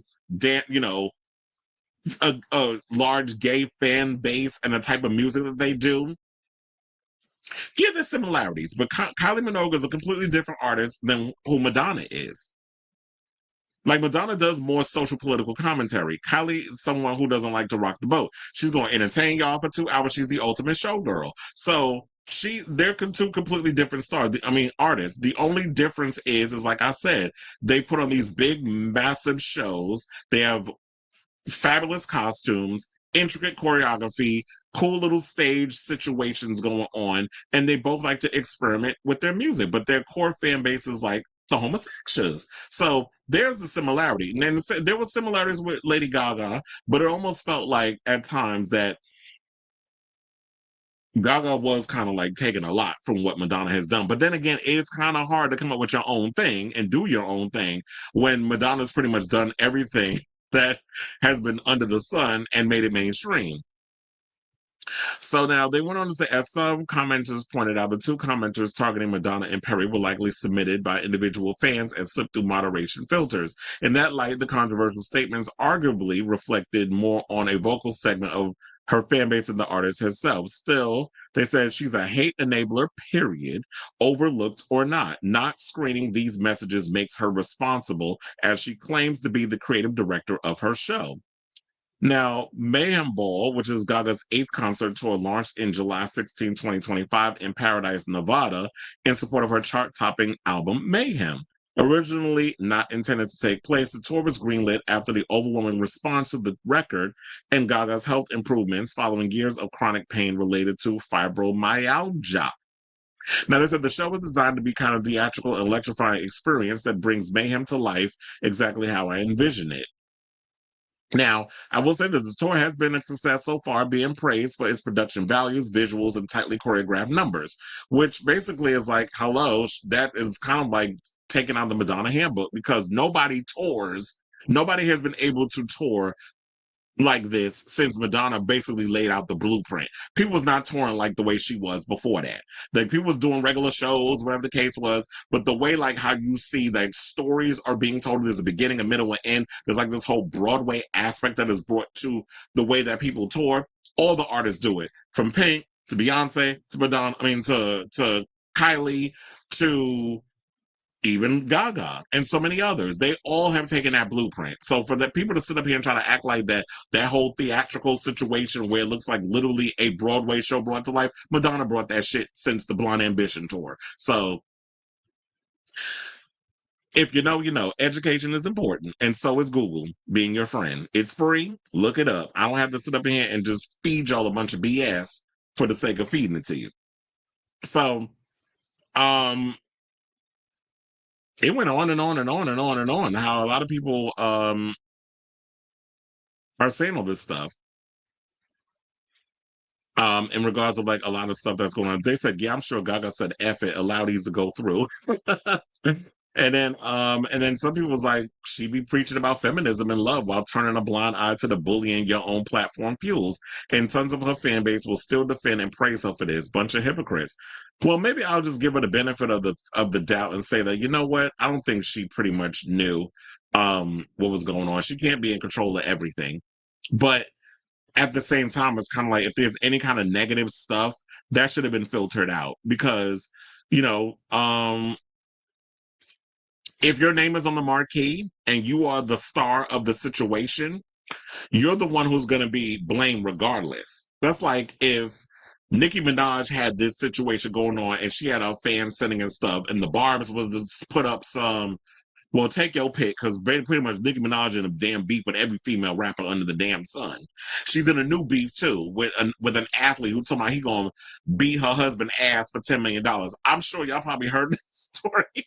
I thought about talking about it. I was like, I can't. That lady it just be too much dealing with that chick. But if her fan base was to put up any anti-Megan Thee Stallion, anti-Cardi B, take your pick of whichever female rapper fill in the blank that she beefing with, there would have been an all-out war between the Barty gang, between the I don't even know what the hell, what is Megan Thee Stallion's fan base called? The Hotties. You know, all of them, they be coming up in there saying stuff. So do better. Or maybe what you need to do is get rid of that fandom stuff. Now, you know, with me doing 3 out of her 4 shows this month at the Garden, my nosy hat behind, I'll say it, my nosy ass, because I was going to say behind, I'm trying to clean it up, was already there, might as well go with it, right? I'll definitely be checking out that screen and seeing what you people are putting up in the prompter, because y'all know there will be no Madonna disrespect, especially because Madonna and Gaga are relatively loved in New York, whereas Gaga is from New York. Madonna is a New York plant, but she's been here for like over 40 years. So she pretty much is a New Yorker at this point. So I say all this to say, what do you guys think of this story, this messy beef that's going on between these damn fans? Like I said, Madonna ain't sitting there thinking about this. She got other things to worry about than y'all out here trying to be shady on your fave's behalf. And as an artist, you don't have to crap on someone else to make yourself look good or to make your fave look good. It's like everybody can coexist in this world. Gaga is fine. She's making her money. She's successful. She's a pop star. Madonna is successful doing her own thing while y'all sitting at home just mad for what? And getting ulcers and crow's feet and gray hairs over what? Because you thinking that by doing all of this that your fave will notice you? No, that's what they do over there in the Barb's department. Like that's y'all like doing that shit with hopes of that Nikki will go and say some stuff and give you a little attention. So let me know what you guys think of this story in the comments down below.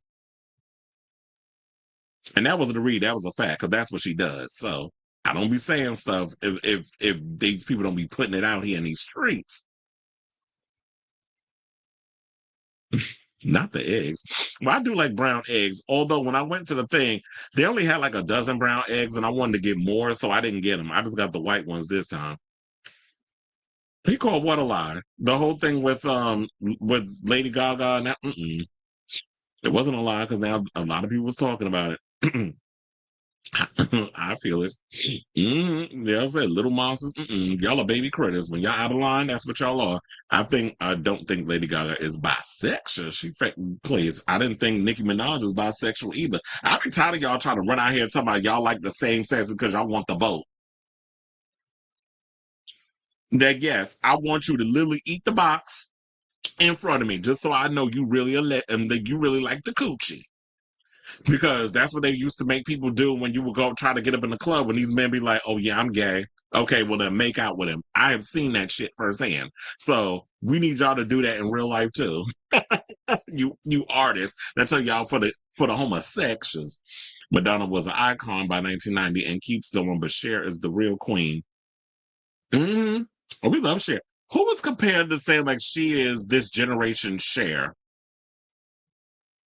Damn, I forgot who it was. Because I'd have been like, do y'all actually agree that that would be true? That she is this, but I forgot who it was. It'll come watch it come to me when I'm done with the damn show. But you don't have to shit on someone else to prop up your fave because to me, when you do that, that's a sign of insecurity. Wait, who was doing that in the live chat? Well, you know me. If I throw shade at everybody. I'm an equal opportunity offender. I was about to say, well, you said I'm just talking time and relevance. Cher was also the first to brand products like perfume and hair care. And it took Madonna a long time to get around to that. I don't understand why Beyonce does it because every time Beyonce try to latch onto a product, it just feels disingenuous. So I feel like she needs to stop. Mythical Mermaid. Okay, you said. Yeah, they want to reignite it. And she's not, I don't think she's trying to take the bait. They just want to see Katie suffer.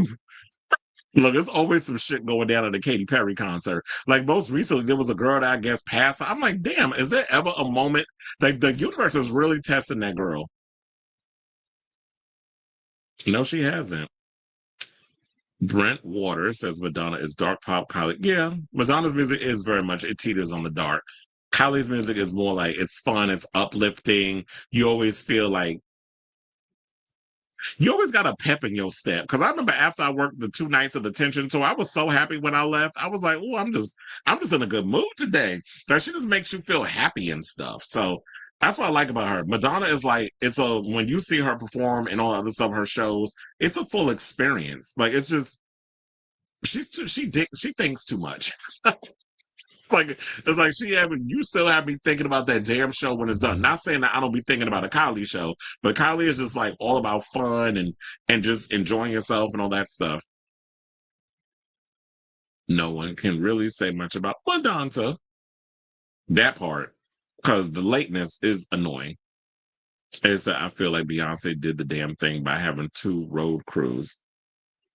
That's oh, you're talking about the two road crews, meaning that when she already got one setup going, that she already sent out the next crew to go set up the next stage. So by the time she's done with that one, did dismantling it, the other stage is put up. That actually is smart. I wonder if Taylor Swift was doing that too. Because when you do these mega tours, it's like, yeah, you definitely need to have two of the same thing. And I know that stuff be expensive, but she gets a return on her investment. Because look, then they just say that two she had like both the tours, the Renaissance tour and the Cowboy Carter tour, that basically like she made a shit ton of money. Yes, Madonna. Just like I'll be like Rihanna. That was me yesterday with her. So you said you can kick. Can you? That's a good question. I may have to ask that. Like if you go, if you go and wait, is that a good thing? You said Kylie is Prozac.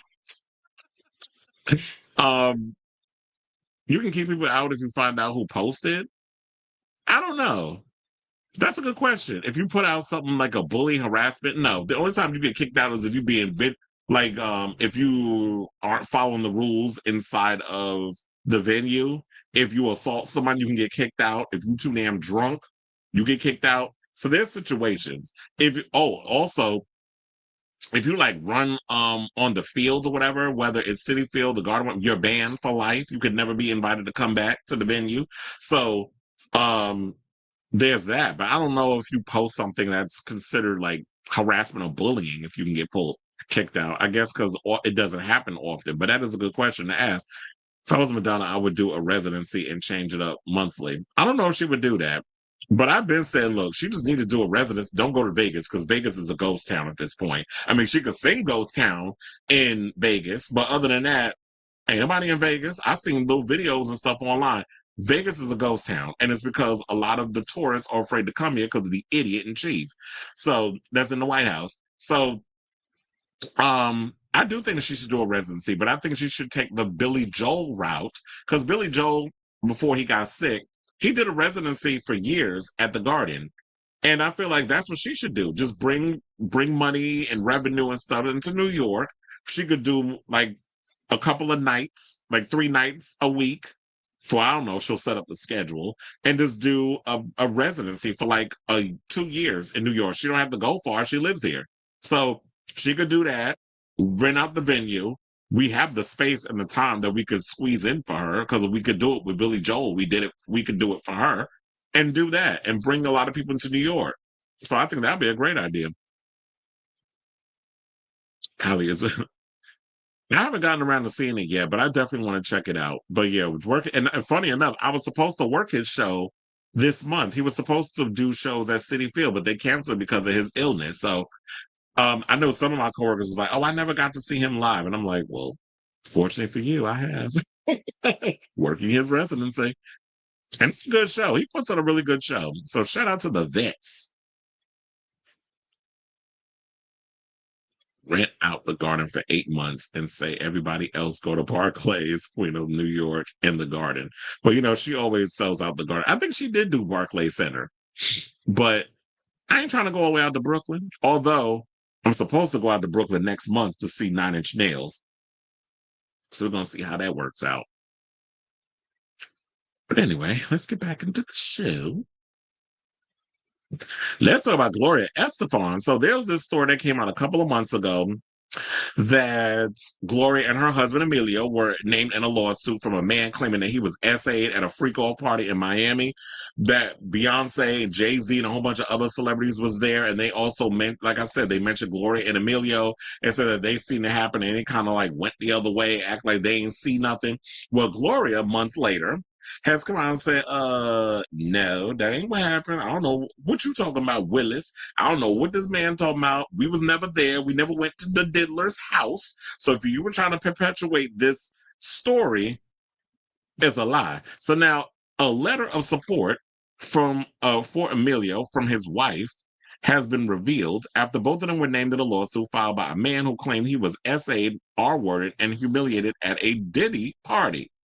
Per TMZ, the lawsuit claims a man was drugged and taken to a 2015 freak-off party on Star Island in Miami, where he was shuttled through the secret tunnel between Gloria's house and Diddy's. The man, Manzaro Joseph, specifically went after Diddy, Emilio, and others, though not Gloria, suing them for human trafficking and seeking damages. According to Us Magazine, the judge later dismissed all claims against Estefan.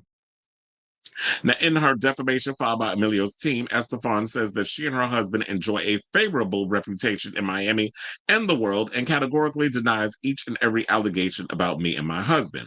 Now, Joseph said that he was first drugged in the back entrance of Amelia and Gloria's mansion, where a panicked Gloria saw his drug-induced stupor and demanded someone call an ambulance. Manzaro claimed Emilio quickly silenced Gloria and ushered her away into the crowd, before she again asked for an ambulance and was brushed off. Now, though Jay-Z and Beyonce were also named the initial lawsuit, an amended version of the suit removed them entirely. Now, Estefan said another family member lived in the home at the time in question, writing that had strangers appeared after midnight in early April 2015, that would have no doubt been reported to me or to Emilio, she said. No such thing happened. Particularly given the occupants of the home, I know that no parties were thrown during that time period. She also said that had anyone been taken to the back entrance of the home, they would have had to pass by the manned security gate at the front and be let in through two gates by the occupant of the home. No time were there ever any tunnel between the two houses where they owned the home, saying I believe this fact could have been easily verified through the public records of the city of Miami Beach. Saying I was never in Diddy's house and Diddy was never in either of our residence or family house, except after Diddy purchased the family house in 2021 after the pair sold Combs the home that year. Now, Estefan also called out the timing of the lawsuit in her letter, saying it could not have been worse since the news coverage coincided with the release of two of my new songs, which she said were produced by her husband.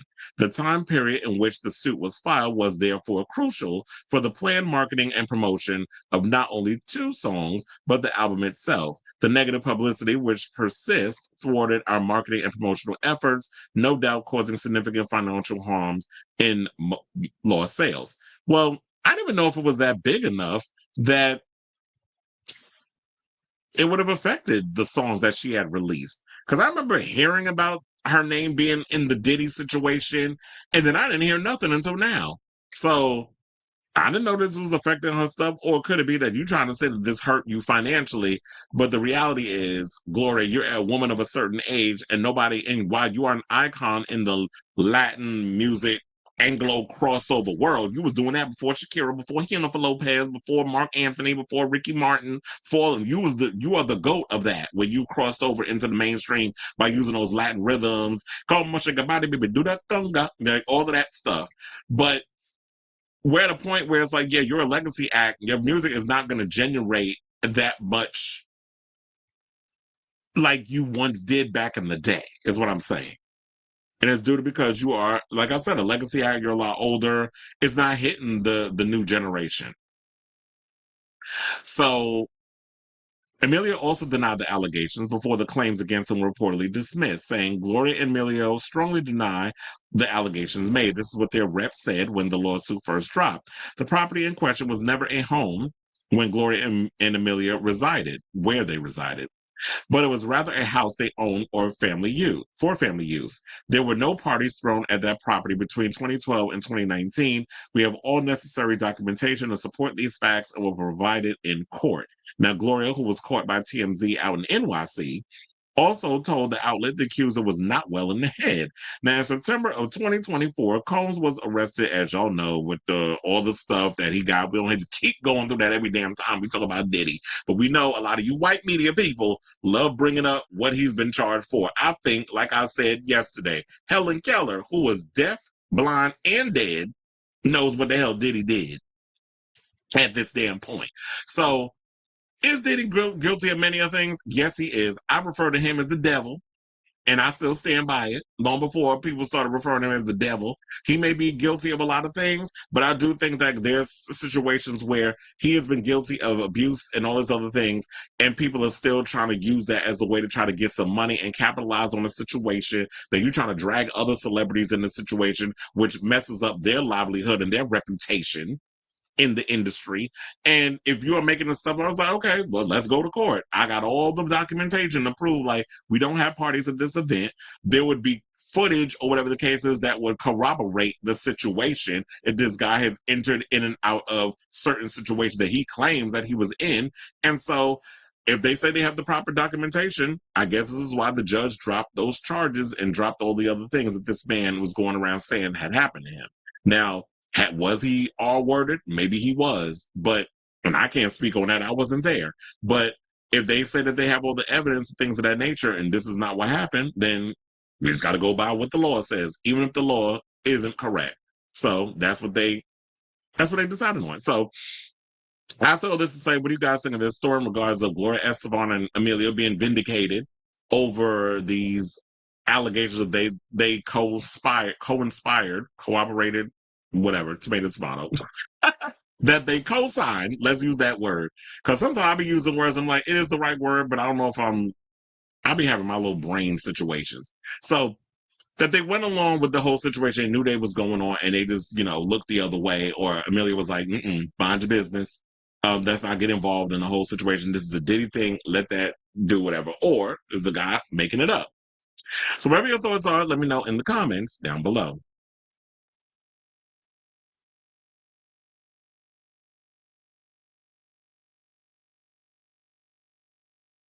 Were they? Well, good on them, because we need a whole lot of stuff to come out about the whole situation. And you know what shocked the hell out of me? How when they brought this up, oh yeah, I did see it. They saying that. They said Bill and Hillary Clinton subpoenaed in congressional Epstein probe. So they have the House Republicans subpoena Clinton's DOJ and FBI officials. But if they do all of this, does that mean that Trump's stuff is going to be coming out? Because yeah, if we're going to look into the Clintons, then we need to look into you too. So he's going after all the other people on the list, but you on the list too. And now it came out today because there was a story of a woman who went and interviewed with the Midas Touch, which I've been telling y'all to watch them. She says that you want to know where the idea of Epstein trafficking young girls with the whole modeling through the modeling agency and stuff, that came from Trump. So he learned that from him. And all this stuff coming out. So it's like, yeah, I believe it. So this dog that's been hit the hardest and hollering the loudest is beyond guilty. But let's deflect. But I really hope that a lot of you who really want these Epstein files released will keep your foot on that man's thick ass, overly, painted neck, and basically say, oh no, this is not all the stuff you promised. Like, if you're going to release it, release all of it. Don't just release stuff about your enemies or the other people that's on the list. Where's your shit in this situation? Why aren't you need to start releasing some of your stuff too. So that's what we want. And I hope people do all of this. And it's just like, I can't believe we have to sit through 4.5 years of this mess. The fact that every day it's something with this man and this administration. It's exhausting. My brain is tired. It's like, can we not? Like, every day is always something. It's like the anxiety, the overwhelming, and I think they get off on this. They like this keeping things keeping us on edge and stressed out. And it's like, for what? Meanwhile, where's the jobs? How are American people living much better than they did during the Biden administration? Because that's, the things you ran on. You're not fulfilling a lot of your promises to the people that voted for you. So, he just annoys me. So, and this was the thing I was surprised about before I forget. On The View, when Joy Behar was like, I'm not in the cult of Democrats where if they would say the Bill Clinton's in it or any other Democrats, okay, then if they're in it, release it. If we need to know he's in the thing, put it out there. But don't just be like, okay, well, so-and-so's all up in there, but you're in it too. And you're probably putting things in place where you can have them black it all out to make sure that we don't get your information. This is why I'm really hoping somebody who's smart enough to do it leaks it. And I think that with them pictures that I was telling y'all about, with of Trump in compromising situations, Epstein really thought that if he said, I'm a dirty old man, but I'm not stupid, meaning that if he released those photos, whatever the case is, he felt like Trump was going to take his life, which, quiet as it's kept, I actually think he did it during his first term. Because remember, Epstein died during his first term. And now they just moved Ghislaine Maxwell to a new prison. She in the same prison as Jen Shaw from Salt Lake City, Real Housewives of Salt Lake City. They're in the same prison. So that's what I said. We need Anonymous to leak it. I said the same thing. Anonymous, get on it. Fan out, whoever knows who that. Well, Anonymous is anonymous. Nobody knows who he is. And you said, I remember about 20 years ago, Emilio was accused of unwanted advances. Child. You want to know something? I totally believe like Emilio definitely gives me like, and there's a lot of them.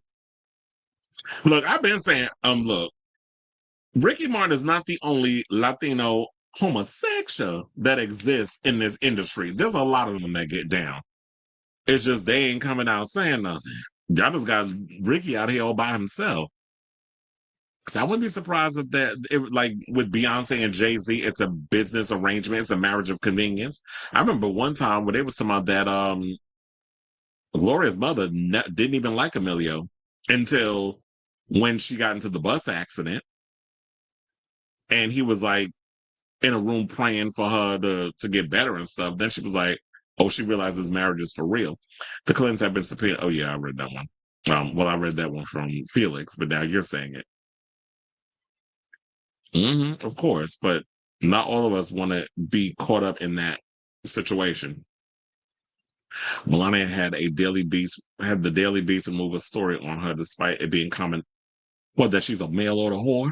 And also, she a lot of people feel like what does she know in regards to the whole Epstein files? Because I told her, remember on the Lolita Express, that would be his private plane. That's where she and Trump first had sex.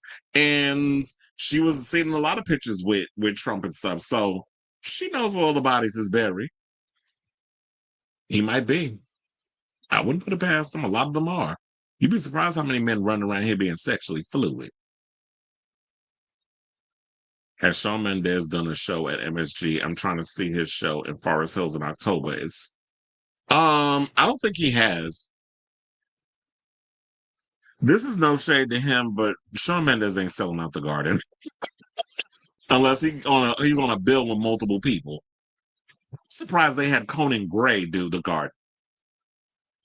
That was a shock. I didn't work that show. I should have asked somebody how well that show did, but Conan Gray, yeah, he did MSG, but I don't think Shawn Mendes has. I may have to look into that, but yeah, I don't think he has. But I did hear he is doing Forest the venue in Forest Hills. I mean, it makes sense that he would do small venues because he's not. I just think that he's not. He doesn't want to be one of the like that big major artist. He's not. He doesn't want to get caught up in that anymore. Like I think he just doesn't like mainstream success, the big fame, and all that other stuff. It was kind of like I was even watching this interview recently with the Happy Sad Confused podcast with Taron Egerton. He was saying the same thing. He doesn't feel comfortable with fame, and you could definitely see like Shawn is the same way. So I don't think he'll be doing those type of venues. Okay, now speaking of people who doing venues and should just be watching what the hell they say at said venue, let's get into Eddie Griffin, who out here starting mess and about to get these Malcolm-Jamal Warner fans pissed off. So comedian Eddie Griffin is expressing doubt about the circumstances surrounding the death of his former co-star from that show, Malcolm and Eddie, that I remember back in the day that was on the... Would it be shady to say that I used to call UPN You People's Network? I mean, because that's what people was talking about. It was like, it's some bottom of the barrel comedies up on here. Homeboys in Outer Space. I'm like, came up with this crap. So, as y'all know, Warner was well known for his role in The Cosby Show. And then, I think shortly after The Cosby Show got canceled in the 90s, then he went off and did Malcolm and Eddie, and from what I had heard, like he and Eddie Griffin didn't really get along while they was doing the show. I think it's because their personalities was different, and he just didn't like kind of like the type of comedy he was doing, where it's like you got to punch down in order to get a laugh. Whereas the Cosby Show kind of had like sort of this, you don't need to do that. But the one thing I think that while we like that type of comedy from the Cosby Show, what we didn't like was Bill Cosby's overall thumbing his nose up at anybody who wasn't kind of being like the type of black person he was. So he would always look down at like the single baby mama type or whatever the case was, which, you know, I don't like that how they continually try to feed those stereotypes. Look, Tyler Perry has made billions of dollars off of them tropes. Not saying it's right, but he has. But also, let me show you this clip of him and his stand-up where he was going around with this conspiracy theory saying that he does not believe that Eddie Griffin died via drowning. Which, of course, wait, hold on, am I on the right thing? Which, of course, got people big mad over the situation. So hold on. Shout out to the Art of Dialogue for this clip. So we're going to go, we're going to watch this clip, and then we're going to come back and talk. Please hold. He's really Bill Cosby's son.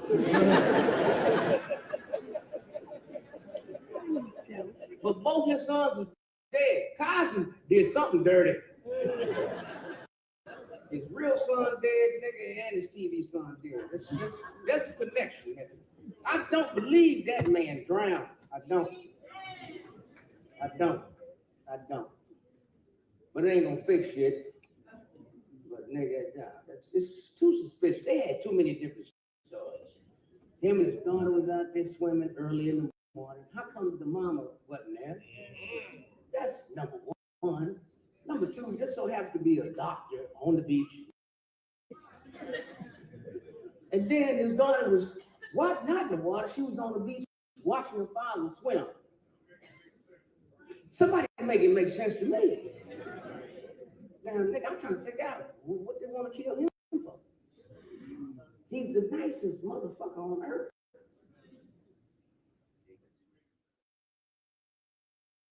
Well, but that being said, it's like, you know what? I could definitely agree that, yeah, he was seen as the nicest guy on earth. He had no issues with people. He didn't bother nobody. I've always heard like a lot of people said amazing things about Malcolm-Jamal Warner. One thing I didn't know was that, well, of course we all knew that Whoopi Goldberg knew him, because who doesn't Whoopi know from the industry? She's encountered a lot of people in her long career, her 40 plus year career.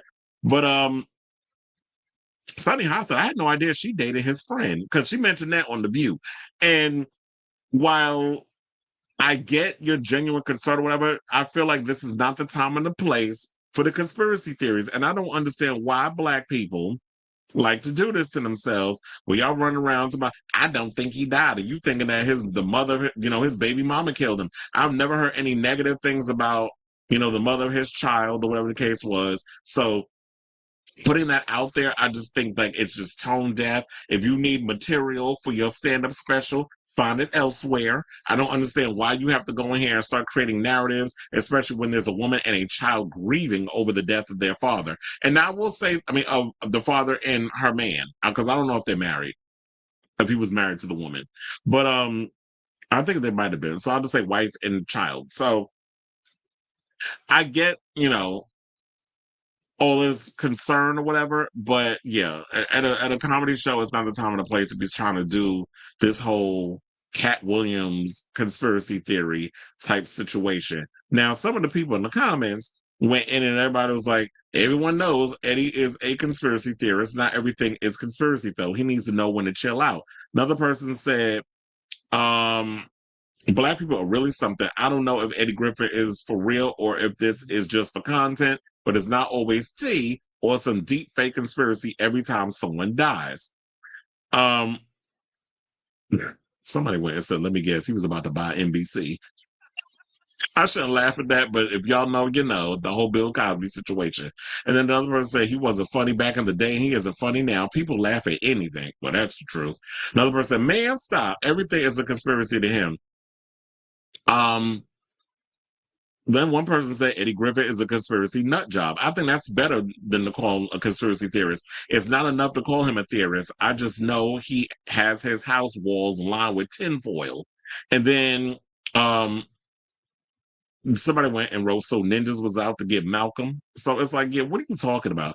And then another person said none of these conspiracies around him about him were around when he was alive. Why now that he died? People drown every day. The conspirational mind always astounds me in the worst ways possible. So I definitely agree with that. It's like y'all up in here, I don't think he drowned. If he was on a beach and they said he drowned, that's what the fuck happened. So I need people to stop with their stupid little conspiracy theories, the regular people and Eddie Griffin. It was like you weren't there. You don't know what happened. So stop sitting up in here and trying to spread false narratives just because you wanted to suit your narrative. If he didn't drown, then what the hell did he die from? Like he was on a beach. And yes, I will agree. Some of the stories did shift around a little bit in regards to what happened. And we started to get the story because here's the thing, when it comes with media, sometimes it comes out so fast with everybody wanting to know the tea, especially with TMZ always wanting to be the first to have all the news before everybody else. You always want to break the news before the majors and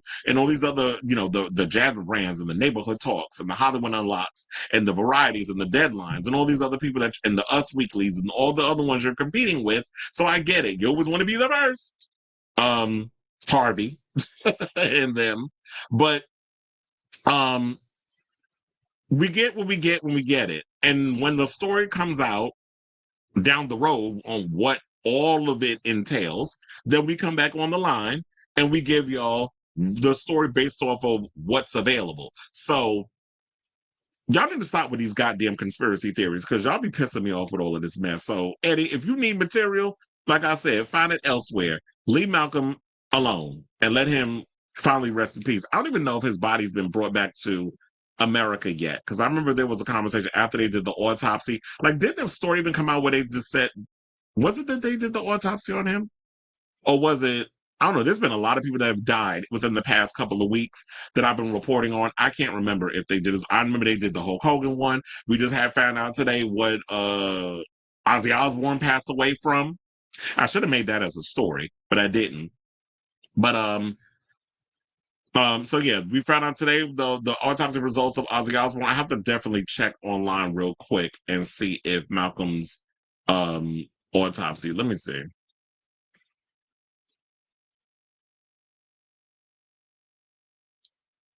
Autopsy. Did that come out yet?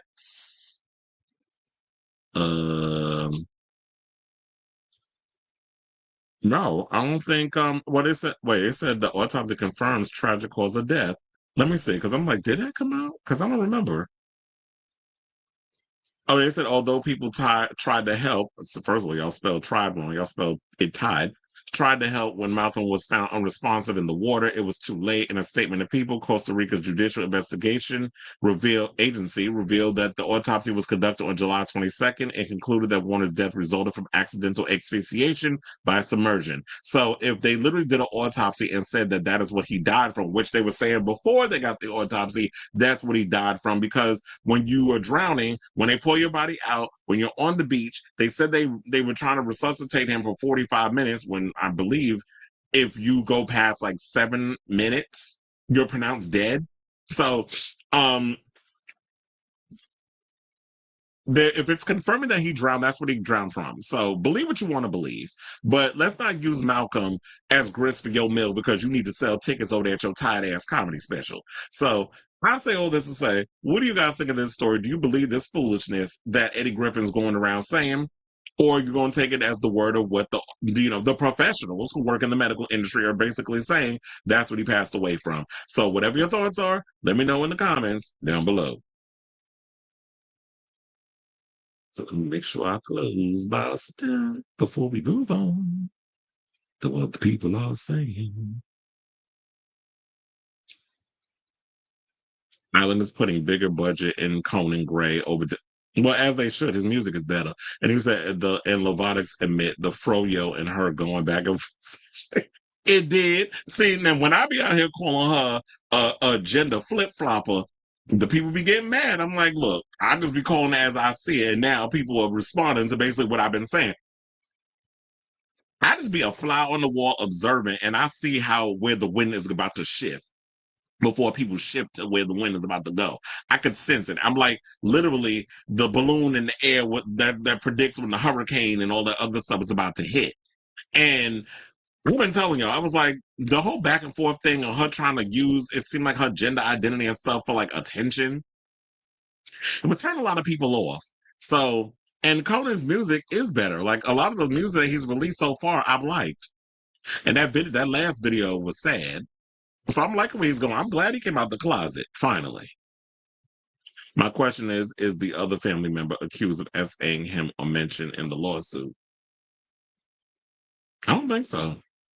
He said Gloria, Emilio, and the other relative need to do depositions. It's the only way to get the truth. Yeah, that's why I said you mentioned Gloria and Emilio, but Gloria says that at the time there was another family member that lived at the house. I don't know if it was her daughter or if it might have been just another family member that they were letting stay up in the house, whatever. But whoever was there, they would be a witness and be like, well, they know something. He said, I heard Gloria was mentioned in the Diddy suits too. Diddy and Gloria were at a party. Yeah, that was the story. It said that always gave me a side eye about both of them. And now they're coming out and they wrote a letter. She wrote a letter on behalf of her husband. I'm like, that's kind of, isn't that like a given? It's like, oh, well, I'm married to you. So of course I'm going to write a letter on your behalf. I don't know. I feel like it'd be more valid if it was somebody else that wasn't attached to the situation, but they went along with it. I'm excited for Conan's album. My sister is a super fan. She has the same necklace that he's always, Walking Dead actress. Do I know her? Hold on. Let me look at her. Let's see. Kelly Matt. Oh yeah, I do know her. She was also on 911. It said, I don't know. Let me see if y'all probably know who she is. Let me pull up this story, courtesy of Variety. So yeah, it says Kelly Mack. That's her. Dead at 33. I'm like, damn, what you die from? Let's see if they got it up in here. She was also on Chicago Med. I never really got around to watching the Chicago shows. I've seen a couple of Chicago PDs, but I've never watched Chicago Fire, Chicago Med. Well, I can kind of see a little bit of those episodes, kind of like if it's on at the doctor's office or something, I'll sit and watch it. Now, it said her family reported in a statement that Mac died in her hometown of Cincinnati after, she had a battle with glioma of the central nervous system. She graduated from Hinsdale Central High School in 2010 and earned a bachelor's in cinematography at the Dodge College of Film at Chapman University in 2014. Now she got a mini video camera. She started appearing in commercials, and she went to the Tisch School of the Arts for her debut role in The Elephant Garden. So it was like, I think I remember on The Walking Dead though, but they say she was Addie in season 9 of The Walking Dead. She played Penelope on season 8 of Chicago Med and on Fox's 911. She also played in Broadcast Sentinel Intrusion, Wilda in Delicate Arch, and Ricky in the yet to be released Universal. So she's been doing a lot of stuff. Sad to see she's gone. Yeah, he had a heart attack, but it was like, I know some people was like, he did so much drugs, and they were surprised that he lived as long as he did. The media isn't even acknowledging Epstein first met Trump, and yeah, they've known each other for a long, long, long time. He changes his story every 2 seconds. It's like the man lies so much, but they make so many excuses for him. It's kind of like this whole thing about Marjorie Taylor Greene all of a sudden going rogue against the Republican Party, the GOPs. And it's like, girl, you blaming everybody else, but the man at the top. Miss Gerrymanderer. It said media was 30 minutes ahead before a medical center. Then Michael Jackson died. They announced it before the family got to. So it was like, they don't want the family. No, it's all about headlines and who gets to be first. That's what always irritates me about him, or TMZ, I should say. My ex is a He said my ex a DO Latin influencer. You're right. Okay. I'm always being shady. Where have you been? You said that closet was see-through. Oh, you talking about you talking about when I said Conan Gray, thank you for coming out of the closet finally? Who didn't see? Look, I can't keep using my Helen Keller joke. And he said, I saw Eddie in a movie 20 years ago, and it's like he just vanished until Malcolm died. Now you're using this as like attention for yourself. But I think it was in the story where they were saying like he and let me go back and look it up. Because I think there was in that same story that they were talking about that he and Eddie Griffin didn't really get along. Let me see if it actually, because I got it here. Um, yeah, it said Warner said that when he looked back at the show, one interesting thing was that he and Eddie Griffin didn't get along in real life. He mentioned that even though they weren't close friends, every week before filming, they would still come together, join hands, and pray. Well, because y'all know, like, you put your pettiness aside or whatever, and you're there to be professional. You're there for the show. We're there to perform. We're working. We're getting paid.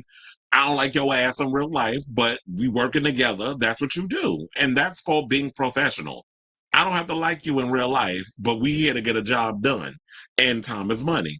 So we're not going to let our dislike for each other spill over and affect the show. Because if that happens, you won't pretty much have a job, and you don't want that reputation to be what it is around Hollywood because it kills careers, especially if you're a person of color. You're not going to get that many chances like your white contemporaries.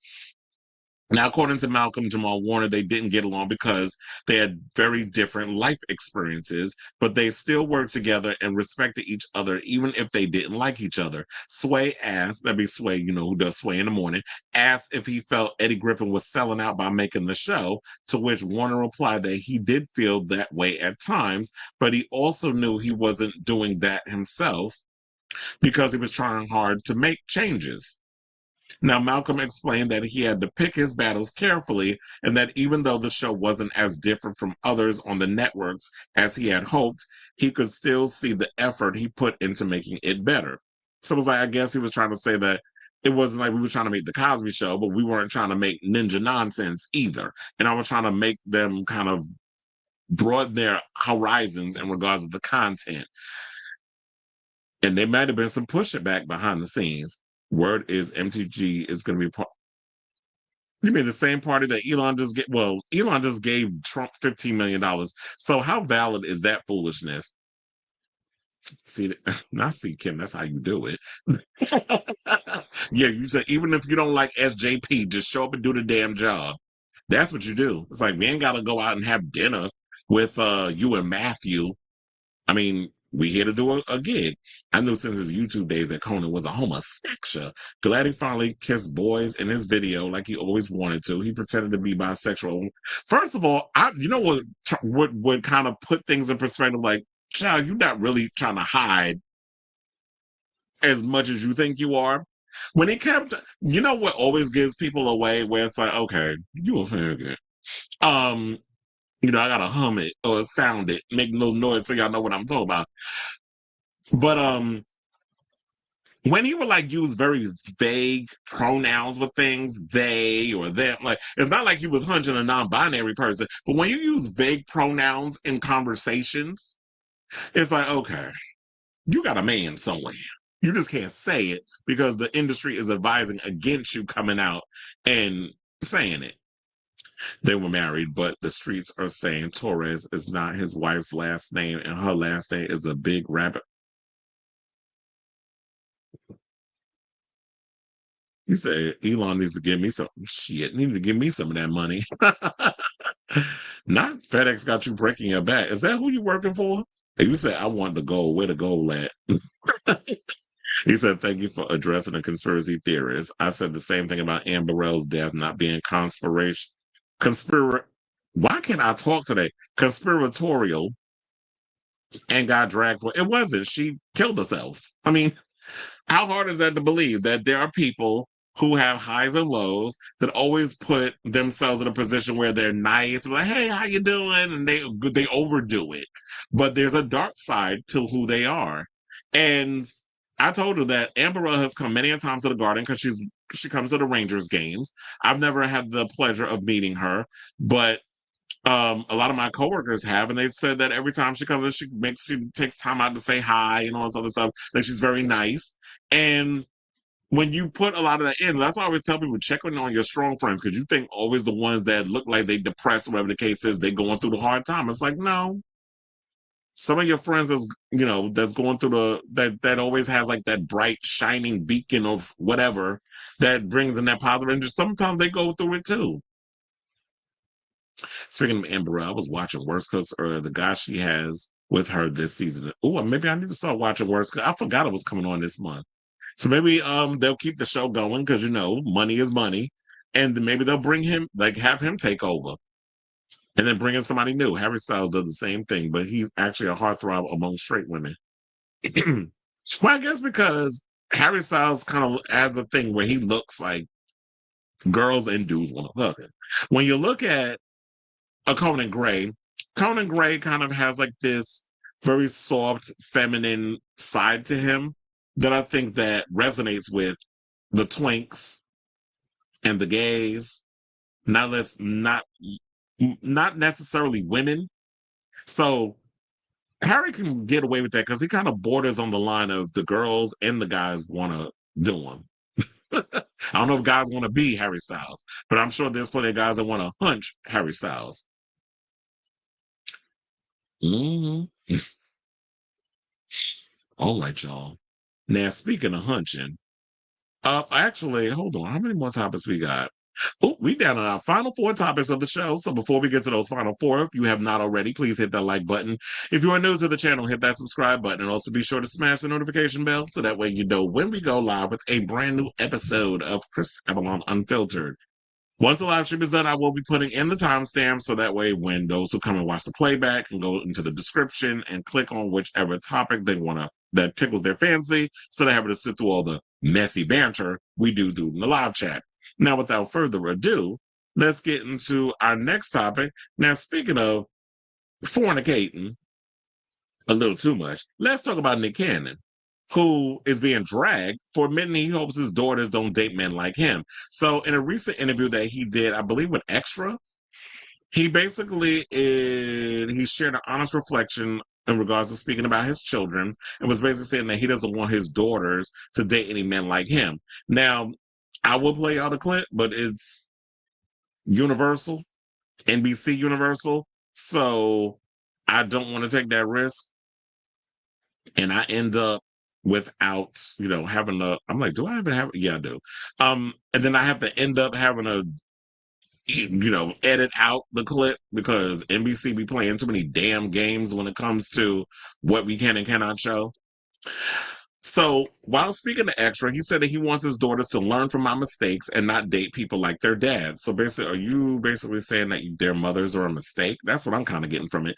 And he basically said, when you have 5 daughters and you're like, all right, I at least want to be able to be true and honest, but like I can't live the same life that I've always been living and attempt to right my wrongs in that sense of where, like, hopefully my daughters learn from my mistakes and not date people like their dad.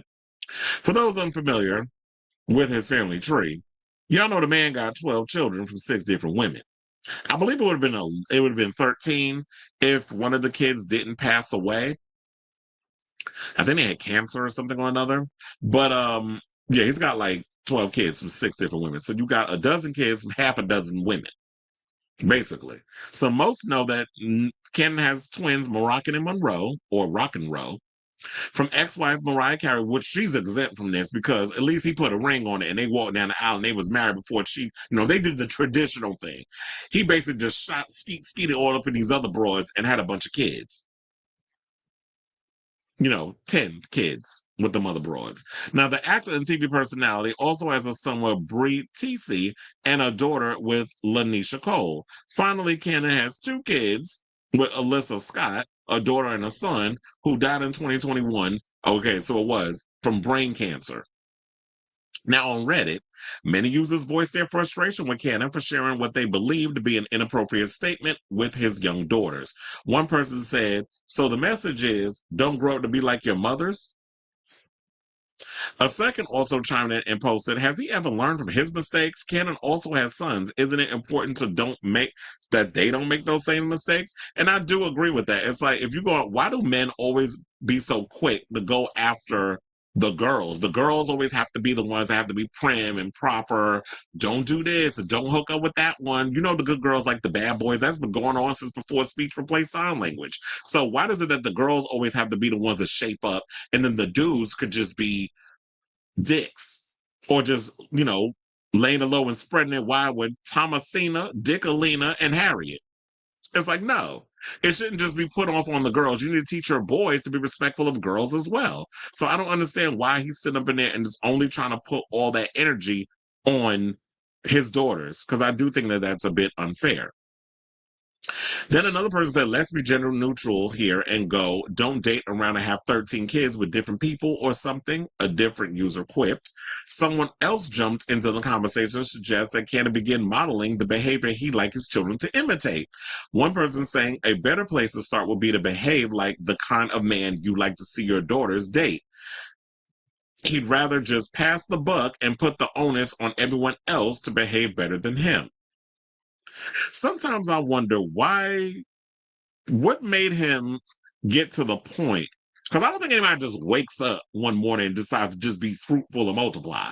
Like, I'm wondering, like, what really possessed him to get to this point of, you know what, feel like laying low and spreading it wide today. Like, what possessed you to get to that point? Wasn't that your relationship with Mariah was such this big thing that might have been the woman that that relationship didn't work out? You may have dropped the ball, whatever the case is. I don't know what it is, nor do I care. But your heart and whatever, you don't want to have your heart be broken again because of what your relationship was like with Mariah, that you feel that, maybe just planting a bunch of seeds up in a different bunch of women and having a bunch of kids is much better than me having to be in a long committed relationship with someone where we could start a family and develop and grow. The only thing I feel like that does is I feel like maybe that's going to cause damage on the kids down the road, because as someone who has a multitude of jobs, because you literally are the Black Ryan Seacrest. Like, you got more jobs than a Jamaican.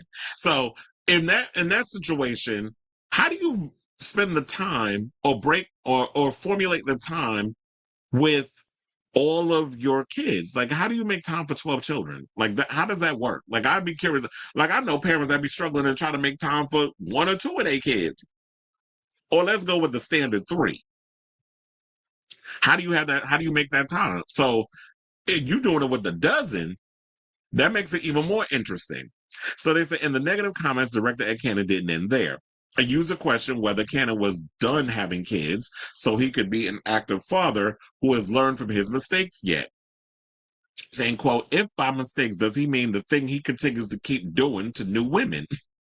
Well, look, the women have to be equal participants. It's not like they just all of a sudden R-wording them or doing it without their consent. These women are agreeing to have babies with him because probably they're thinking, oh, I'm with Nick Cannon, so that actually gives me some clout. I get 3 hots and a cot, and I like living that life. Another wrote, of course he says that. It's what deadbeat dads do to earn the grace of his peers after abandoning his children. Well, to be fair, we don't necessarily know if Nick is a deadbeat dad and he's abandoning his children. But like I said, it is genuinely a curious thing of, like, how does he split the time or find the time to make the time to spend with his 12 children? Now, back in the day, in a previous interview, I will say this, he did share more about his decision to have multiple kids, saying, Black men, we always be like, what's up, king? He said, I really think I'm the king.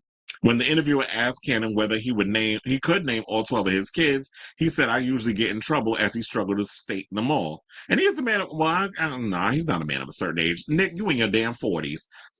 And looking a little older than that, quiet as it's kept. But I'm wondering, is it because lack of sleep? He got too many jobs, and he got all them kids, and it literally has aged him.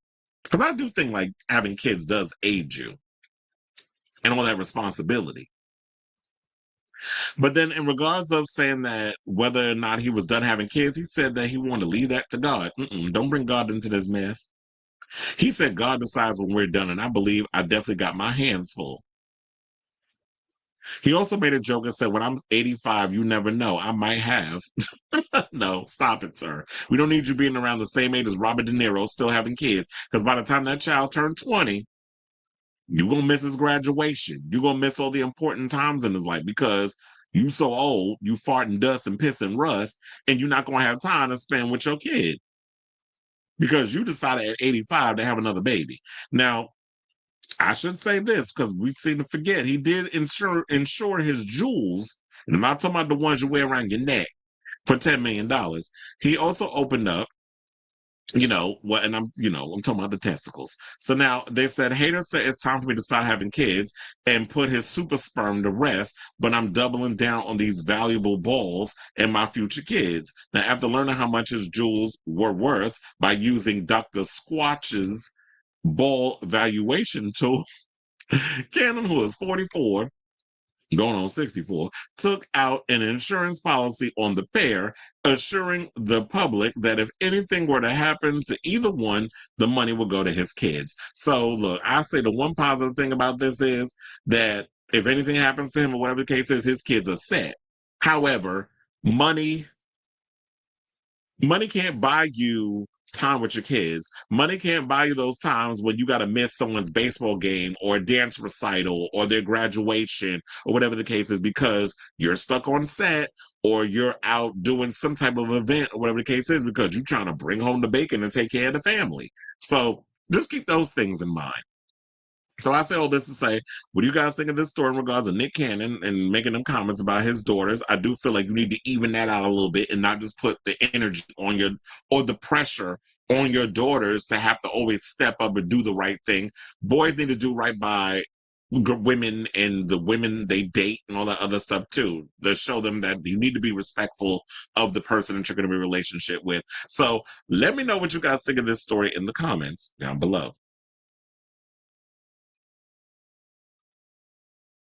Child together. We got a lot of topics. I mean, we got a lot of comments.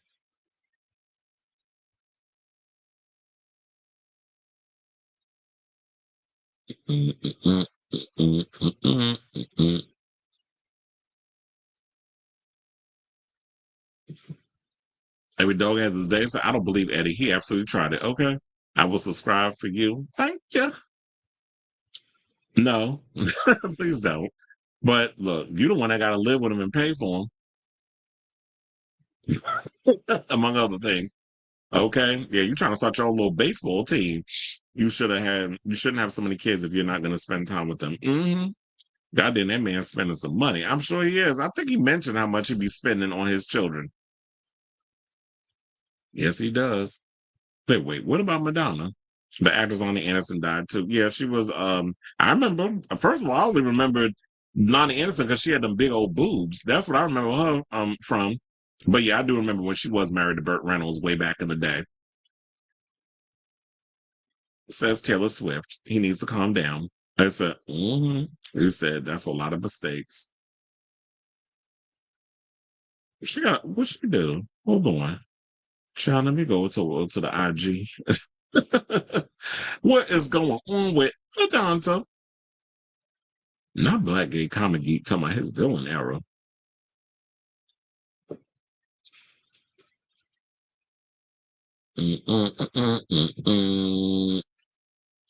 Yeah, what's going on, Madonna? Oh, wait, are these not Park It Here Garage Study number one? First of all, okay. Madonna is looking good here. Let's bring these pictures up if y'all haven't seen it. It's funny how we be doing these shows and it just becomes something completely different. I was like, okay, that was a good picture of her right there. She posted this literally, 4 hours ago. All right, body. Money well spent. She getting that body ready, honey. Yes, she is. Loving the hair. Let's hope that she has the energy if she plans on doing a tour. And if she plans on doing a tour, when y'all think she about to do it? In 20, I would love to hear what this song is, but I don't want to get demonetized. So at least she's still moving around and dancing. Now I don't need you out here still giving old choreography like you used to. But oh, is it Give It To Me? Because that's what the choreography is given. But yeah, she looks good there. I also like this one that she took. I think that was when she did it for like her friend's birthday party.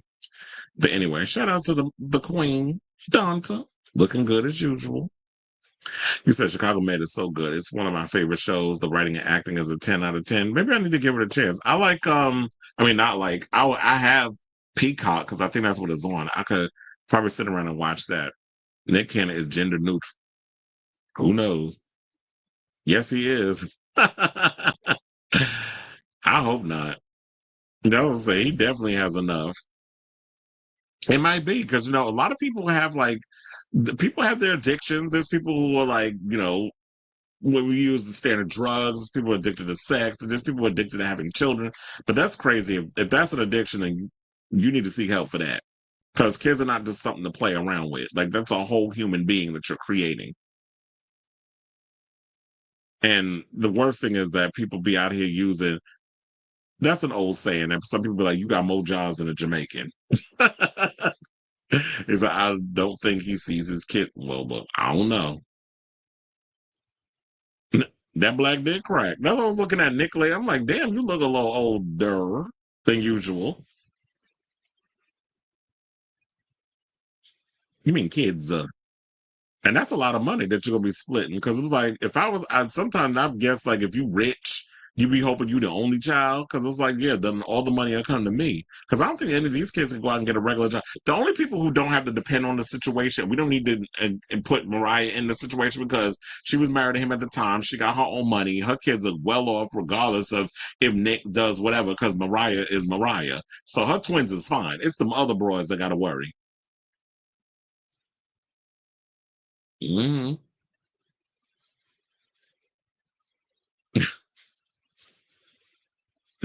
It don't be balls that I'll be looking at. I'm an ass man. But you say, yeah, but maybe if he like adopted a kid that needed it, I don't think he would adopt. He gives me the type that I would rather have my own kids for before I adopt a kid. You said save some starving or sickly child. I wonder how come these celebrities ain't trying to help do what they got to do to send money to the Palestinian people. Or not money, but just like helping get aid and stuff out there. The Murray comment I said earlier was about Malcolm-Jamal Warner's wife. I should have offered context. Yeah, because I was a little confused by that. It's like, yeah, in these comments, I'll have to ask her in the future. Y'all got to be real specific in what y'all putting in here. Because sometimes, when I'll be talking about an article and by the time I get to your comments, what I had said before and everything that I'm putting together because it takes a lot to be like compiling and thinking about my thoughts, reading the story and having the facts and everything. I done forgot what we was conversing about because it's out of sight, out of mind. I'm on to the next thing.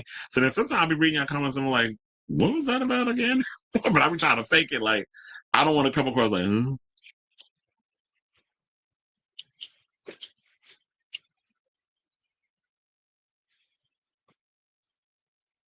You said guest remix with Billie Eilish. I think the album is finished. It's coming in November. What album? You talking about Charlie? Oh, you talking about wait? Who's got a new album coming out? Madonna or wait? You said guest remix with Billie Eilish. Was she supposed to be working with Charlie on something? You know what? I would love a Madonna collaboration with well, no, not really Billie Eilish. That's not her style. I would love a collaboration with her and Charlie XCX. I would also love a collaboration with her and Rosalia. Like if you're gonna work with a Latin artist, work with her because I feel like that would be a cute collaboration. But at this point, I don't want no more collaborations from Madonna because she's overstayed her welcome. Like she's overworked the whole collaboration thing. When she was working with all them people, Maluma and all them other ones back and Tokisha, where's she been?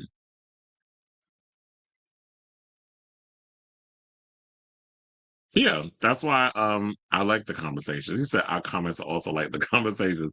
That's why we like to watch. That was one of the reasons because I know like a lot of people don't like engaging with the people that watch the show. That's why the show be a lot longer. If I just went and did each and every topic one after the other, this show would be a lot shorter. But I like doing the whole in between the topics, engaging with people to see what everybody's saying. It's kind of like what I call the people's talk show. Very true about double standard and gender roles. I say the same thing. Men need to also learn dating, marriage etiquette, and doing exactly. But whatever happened to that? I feel like parents need to really take the time to teach their kids etiquette when it comes to courting and being in relationships. But then that kind of is hard because the way some people be raised and the way the women are treated, I don't think they know how to do that. And when this topic we about to get, we got the heterosexual and the homosexual story coming up about people being in abusive relationships and how one is they got the restraining order and they went their separate ways. The other one not so lucky, and they all both are celebrities in their own right. It just goes to show that it's like people don't know how to deal with anger or whatever the case is, or maybe it was the way they was raised and all that other stuff.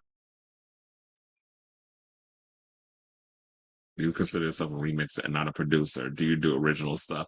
Yeah, because I would think that if you actually coming up with original content and you creating the beats on your own, wouldn't you be a producer of some sorts? Or is it that the reason why they say remixer is because you're taking someone's original product and putting your own spin on it? But if you were considered a producer when the artist is in the room and they've hired you to actually work on the project, I guess they would consider that producing.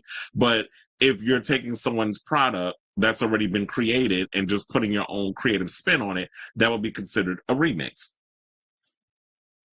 A lot of people are saying she's leaking the photos to the IP or the LP session before everything gets leaked. Could be. I mean, first of all, I like the photos and I like the overall look. It's smoldering, it's sexy. And it's like, look, I hope to be, she's giving me, no shade, she's giving me sort of Angie Dickinson tease. And you know, Angie Dickinson from like one of my favorite movies, Dress to Kill. She was a woman of a certain age, was giving very much sex and all this stuff. I hope that would be kind of like the inspiration that she was using too. And it's like you could be older and still sexy if you money well spent and keep it together. Years ago, Nick told Wendy Williams he's polyamorous, which is why he divorced Mariah. He probably did. I wouldn't put nothing past him polyamorous because it looked like he got a harem. He's running a harem with all the women he got knocked up. I think they all live together too. She's not. He's about to go out with Grace. I'm going to keep making music as long as people keep buying it. This is a career. Making music isn't a job. She has a lot of love still. Madonna isn't a politician. They need to retire. There are some politicians that need to retire. They do need to put term limits on some of these politicos. I like remixing more. I'm not a singer. And I like being able to change and play around with songs. I always want to learn. What's one of my next gigs that I want to do? I want to learn how to DJ, but I know that equipment is hella expensive. So that's like the next thing I've always wanted to learn how to do that. It just life happened. I do some remixing and for artists but stick to originals. Wait, hold on. What is going on? I'm just showing all of these. Let me see if there's anything else to do with the topics at hand. Because y'all having a whole STEM conversation. Now I'm stuttering. Stevie Wonder just had a child. Nick and Elon Musk better not. Well, Elon need to stop having children. Quiet as it's kept, but I don't know if a lot of them. The only one we know that don't like his ass is, well, Grimes don't care for him. And what's her name? Vivian, the trans child. Not much skill involved. Well, no, I don't want to just be out here pressing buttons. Like I want to learn how to actually, learn the skill. It said you can't convince me the girls like touring in their 70s. I think you make so much to get accustomed to a lifestyle and you don't want to let it go. It could be. And I think that some people miss the roar of the crowd, but also it's like when somebody's like, oh, I'm going to offer you this amount of money to get out there and tour. And I don't even think it's that the girls, because look, Billy Joel's out here performing, Rod Stewart's out here performing.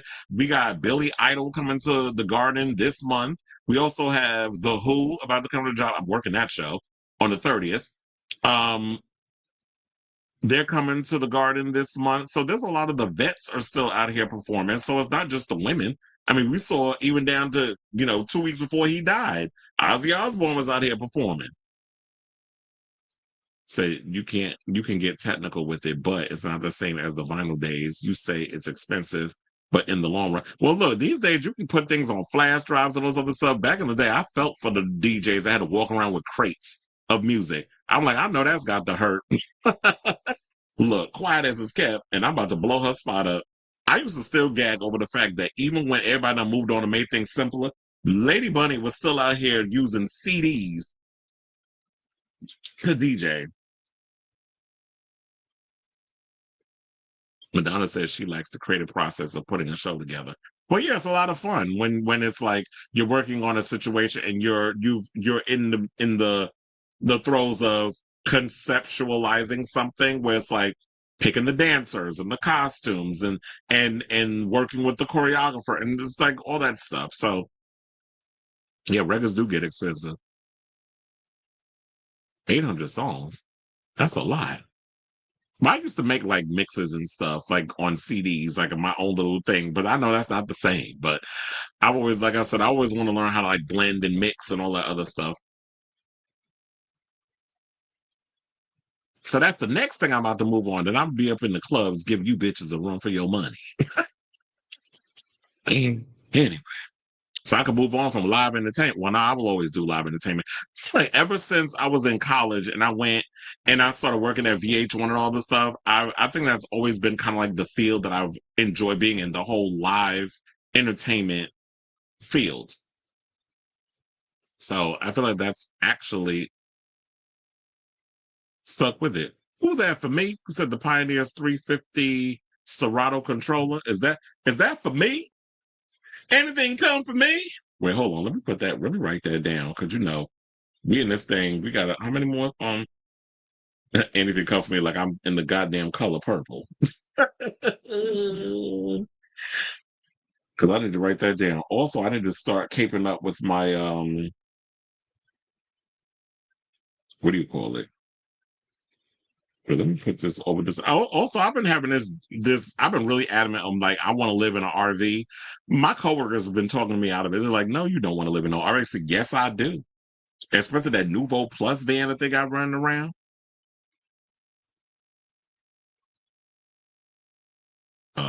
Wait, hold on. You said I'm writing this down because it's like I know Pioneer is like the best one.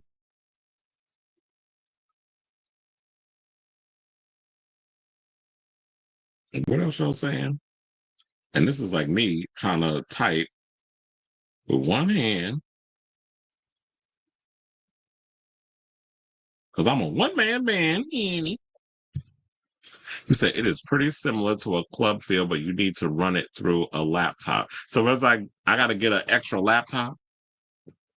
Now, if you don't want to use a laptop and want to use flash drives, they get a lot more expensive.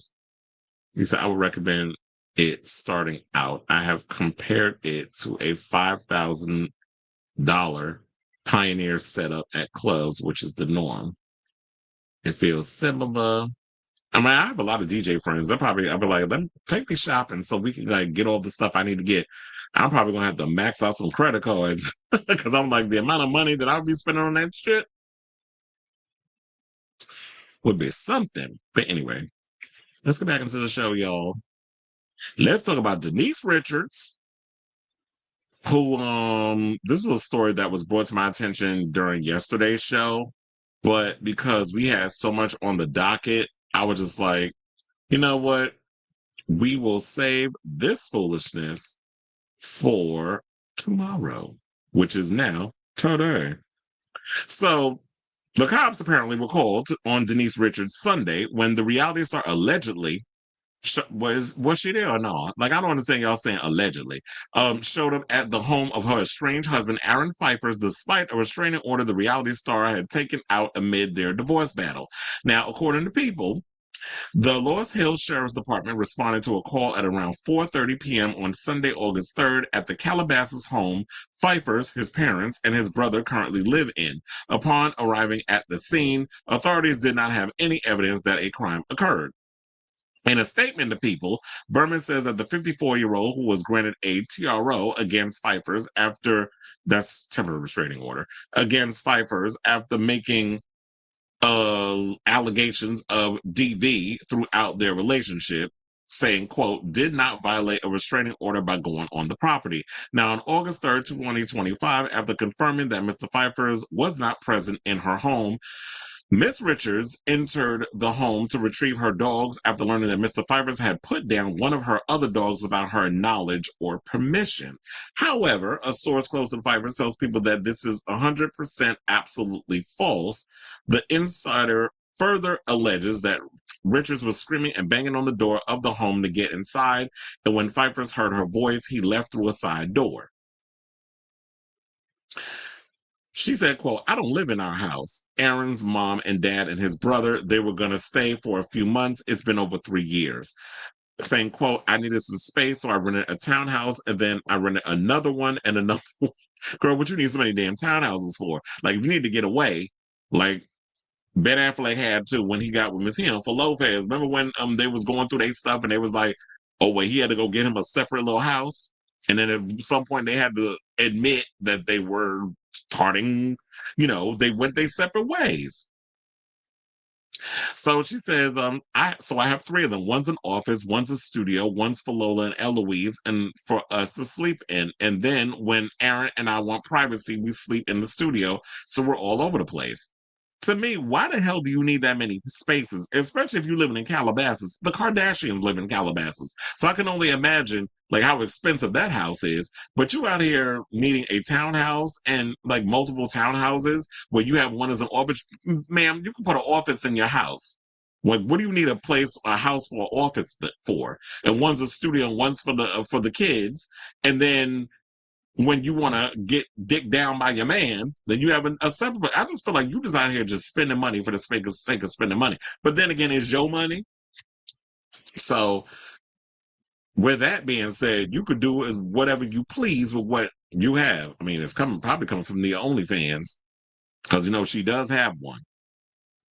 Now, in the same episode, she and Phypers discussed their marriage, and Richards claimed she was never getting divorced again. Okay. After her tumultuous split from ex Charlie Sheen in 2006. She said, even if we hate each other, I'm not gonna effing get divorced. But this is why I tell you, be careful what you put out there in the universe, because never say never, because it's happening. And saying, y'all not Will and Jada. Said, no, we just have different homes or something, but we're not gonna hate each other. Well, clearly the energy has shifted, because y'all don't like each other. He's trying to get away from you. You banging on the door, being erratic. But all I wonder is, with that being said, was all this captured on film for the Housewives of Beverly Hills? Because remember, I did bring up recently, might have been in yesterday's episode in passing, that they are planning, well, she was seen, I believe by TMZ, filming for the Housewives of Beverly Hills next season. She did a scene with Sutton. I think there was also another picture that I saw that Erica was showing up at some spot as well. So I don't know if Denise has scenes with Erica, but look, I guess at this point, with Garcelle being gone and all this other stuff and nothing really going on in Erica's life, Erica has to film scenes with people to keep herself relevant on the show. And that's no shade to Erica. I like Erica, but Erica, you ain't been giving us much of anything in the past couple of seasons of the Housewives since, what happened with you and Tom Girardi. Now, later that month, she had accused Aaron of physical abuse, showed a picture of her with a black eye, which he said that she got that because I guess she was pissy drunk. She tripped and fell, hit her face on the pavement, and ended up with a black eye or something or another. So he said, I didn't do that. But then she went and said that he would squeeze her head with both hands, tightly squeeze her arms, violently slap me in my face and head, aggressively slam my head into the bathroom towel rack, threaten to unalive me, hold me down with his knee on my back to the point where I would have to plead with him to get off me so that he would not unalive me, and hack into my laptop and phone and download all my text messages. Child, with the commas and stuff and the breaks in between that whole point. This is what she said in her filing. And basically regularly threatened to break my jaw and would cry, beg me to stay, and promise to get help, none of which happened. And some people believe that, you know what, there may be some truth to some of her allegations, because there is an episode of The Housewives when they're going up to the house. I think they were going to an event at Kyle's house, and they were walking up the steps, and he was holding her hand or something or another, and I guess maybe she was doing something that was pissing him off, and he was like, "Stop it, or I'm gonna squeeze your hand," or something or another, and they caught it on the camera. And the girls seem to believe, some of the housewives have co-signed that they believe Denise. So he's denied that he's put hands on her. It's a he said, she said situation. And I feel like y'all just need to move on and let it go. But Phypers basically said that she cheated on him.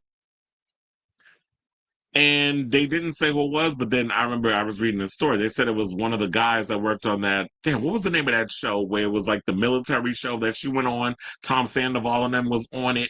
They said that one of the trainers and stuff on that reality show that she did. I think it was like the Semper Fi or something. I don't remember because I never seen it. But I mean, I knew she was on it, but I never watched it. But it was like some military training type show that she was on. I think it might have came on last year or something or another. Or the last season. So, yes, apparently Aaron said that she was hunching him. And yeah, so that's the latest on this. These two are going back and forth. I just feel like, sis, if you're the one that put out this restraining order against him, honor the restraining order. If there's a situation where you said that this man went down and unalived one of your dogs, then go down to the precinct, file a report, have them be like, let me go down to the house. The police deal with what they need to deal with. Let her get the dogs, and y'all go about your business because you accusing him of unaliving one of your dogs. So let them people deal with it instead of you taking it upon yourself to go down there and banging on the door like some damn nut, and now everybody looking at you crazy. So I'd rather be keeping myself abreast of the story as it develops. And I'll definitely, even though I will plan on doing it anyway, I'll definitely be watching the season of The Housewives of Beverly Hills because it is about to be messy. I already told y'all, Andy, I hope you're listening. Get this lady back her diamond because she's giving you y'all money's worth for once. Because when she was on The Housewives before, she really wasn't bringing anything. And it's like, I like Denise Richards because she was a part of 2 movies that I love. We don't count her as Christmas Jones, but I liked her as in Wild Things, which is a movie I absolutely love, and Carmen. Although I don't know how y'all get that white woman a Carmen name. And oh my God, how did I forget the name of the Starship Troopers in that film? Child, I'm drawing a blank. Maybe because we're getting down to the wire and my brain is just about to shut down. We got 2 more topics, so I gotta wakey. Okay, so I definitely want to hear from y'all. Let me know what your thoughts are on this story, this messy story, in the comments down below.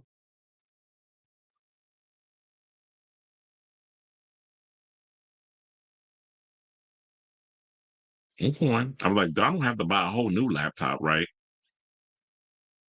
Or maybe I'll just use the same exact laptop that I'm using for this show.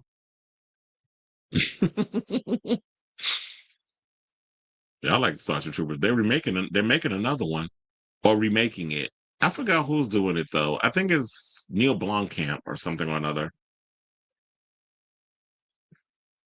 All right now. So now let's get into some homosexual news.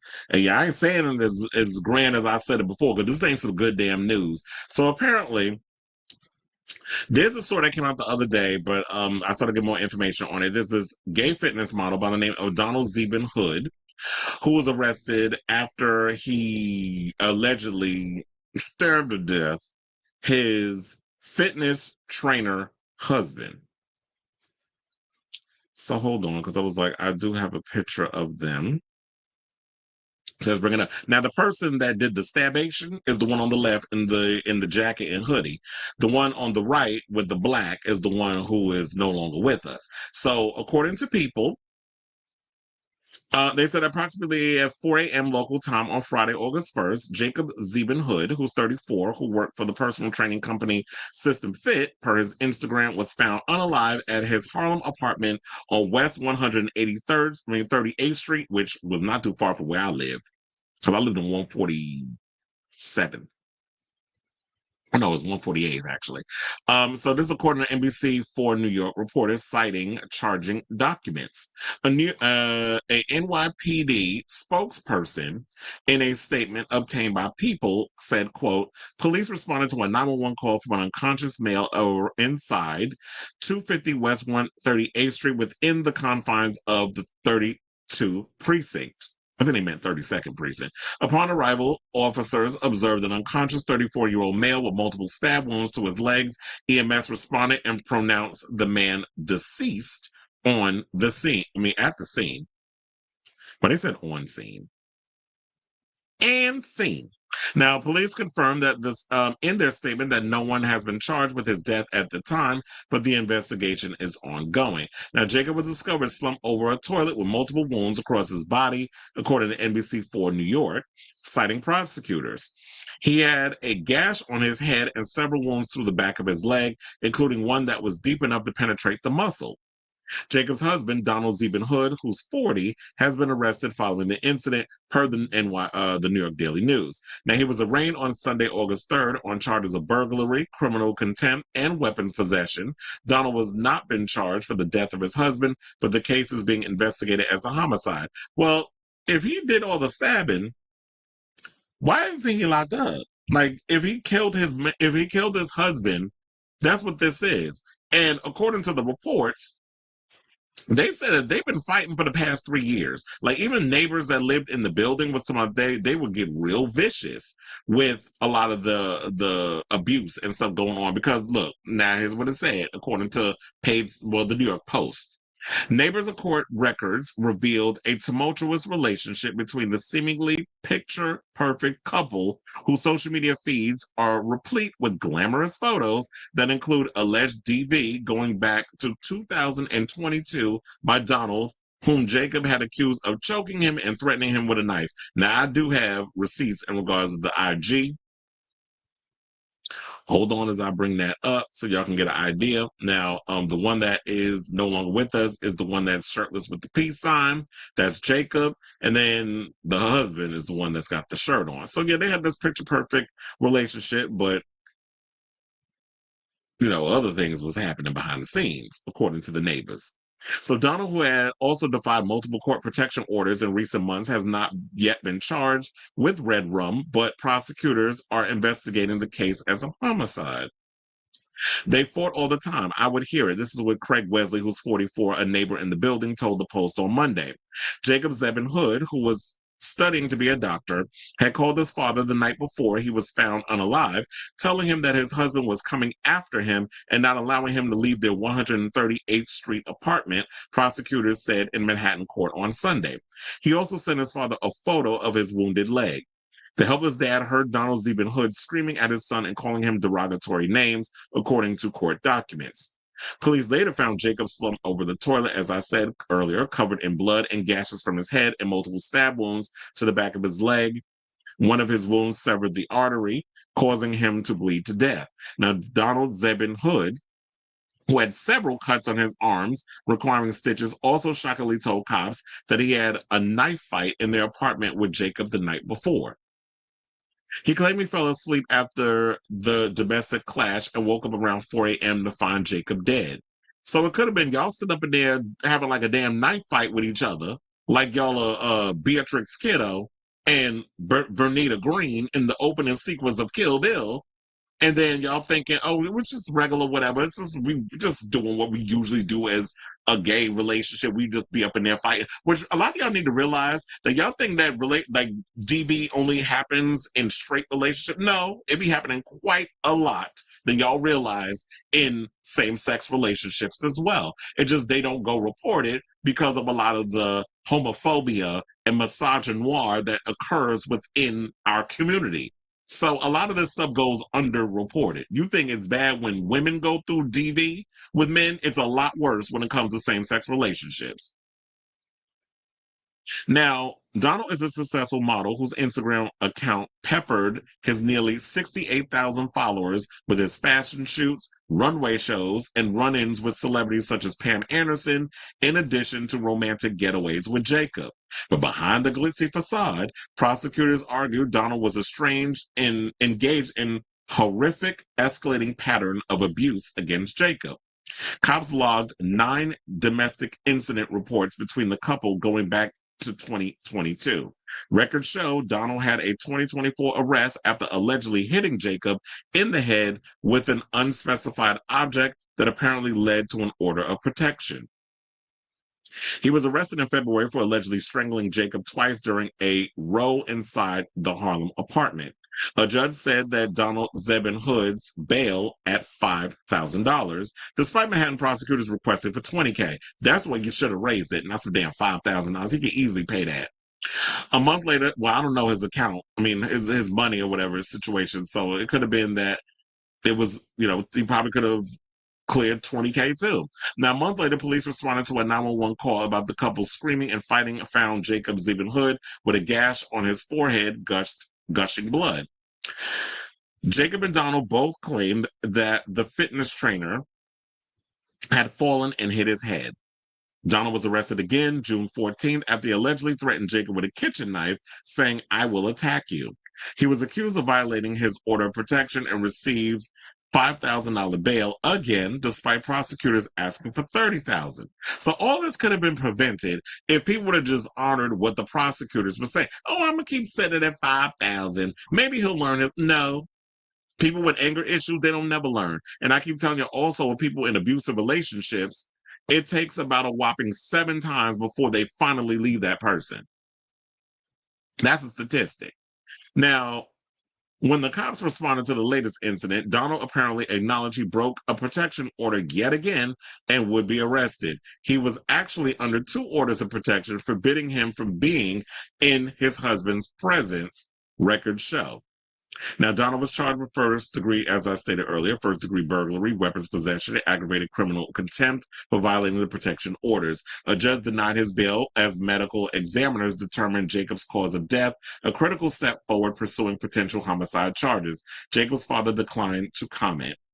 Now, Wesley, the neighbor, said the pair's fighting had escalated around the holiday and became a consistent thing, leading him to call the cops in June. He said he awoke Friday at 4 a.m. to commotion in the building and discovered the EMT shuffling around in the doomed couple's trashed apartment and said, "I knew something bad was going to happen. The way they fought, it was going to end badly." And the funny thing is him saying this, all the breadcrumbs was laid out, but it's like the system, yet again, failed this young man because of the way y'all treat domestic violence. And to me, it's kind of making me thinking, do you think it might have been rooted in homophobia? Because it's 2 gay men consistently fighting with each other. Y'all not taking it seriously in this whole situation. And now that this young man is dead, I don't want to hear no woulda, coulda, shouldas, especially from, the NYPD and a lot of you people who could, or even the courts, where the prosecutors asked for you to raise his bail and you refused to do it. You kept putting him out on $5,000. So yeah, some people in the comments over on Jacob's Instagram said, "So sad and tragic. R.I.P. Jacob. May you get justice ASAP. If you are in a violent relationship and/or one with strangulation history, please get out. So sad and tragic. He may be alive if the judge's orders weren't broken. Get out while you can. And R.I.P. Gone too young." And the worst part of this situation is that Donald couldn't help himself and work on his damn anger issues. And now you're at a point where whatever these issues you got going on, now look where it's ended your ass up. You're in jail. You're probably going to be in there for a long damn time. And you want to know something? May you rot in peace. Because you deserve what you get. Anybody that does any kind of DV, you deserve to be under the goddamn jail. So I say all this to say, what do you guys think of this story, this sad and tragic story? Like I was saying before, if you are in a domestic violence situation, definitely get on out. Let me do my due diligence real quick because I'll be like, I almost forgot to do this. It's like, yeah, let me put that up there. So yeah, if you are going through some things and you experiencing any kind of DV or whatever the case is, definitely go get the help that you need because your life is important and you shouldn't have to get to a point where somebody goes and feels that they can take your life. This is why I will remain single, because I'm just too damn stubborn and set in my ways to just compromise my Christianity for somebody else. And the minute you put your hands on me, oh, I'm definitely going to jail for homicide. So let me know what you guys think of this story in the comments down below.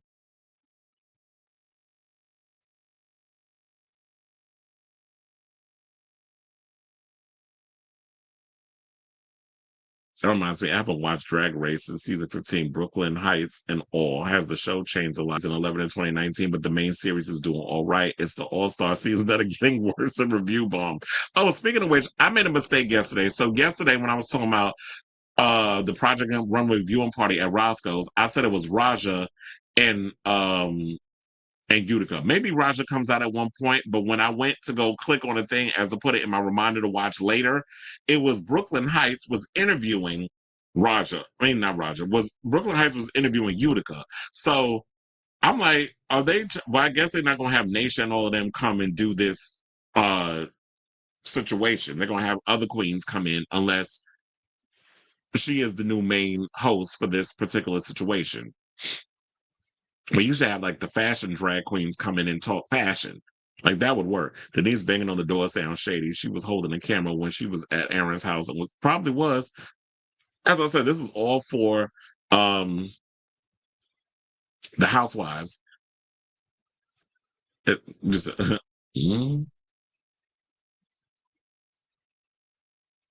I've always had a soft spot for Denise Richards. She dealt with Charlie Sheen, cray behavior. And now this Aaron guy can't. Well, maybe at this point she got to realize marriage ain't for her. This makes me want to stay single too. Well, that's the next topic. Yes. Bring back Nicole Page Brooks from Atlanta, Georgia. She was on the show. She was on she did All Stars. But yeah, I didn't like the fact y'all should have brought her on. She should have made it into the thing. Because that was shady the way Georges and Nicole and Mistress Isabel Brooks did her. It's funny because I you know what, at one point, I was telling you I was mad at Georges for not winning and the shadiness of the show where they try to push Ginger Minge to win and the shenanigans and the rigor mortis and all that other stuff. I'm going to have to agree with Caswell in his assessment that he said on TikTok. He was like, you know what, the only thing that prevented me from really wanting to go all the way and being a supporter of Georges is the fact that the stunt that she pulled alongside Mistress to get to the semifinals. And I'm like, you know what? I agree with that because it's like, while you definitely did the thing, you doing Kerry Colby dirty and also Nicole Page Brooks, that was just wrong. And I wonder if they brought Kerry Colby in. Well, somebody said it's because she was the only one available to be in LA, or was this some redemption because of what had happened to her pre-semifinals that y'all decided to bring her up in there? Me, I'm still like justice for Denali because that's who should have been in that finale. Especially if you talk about a damn Lollapalooza.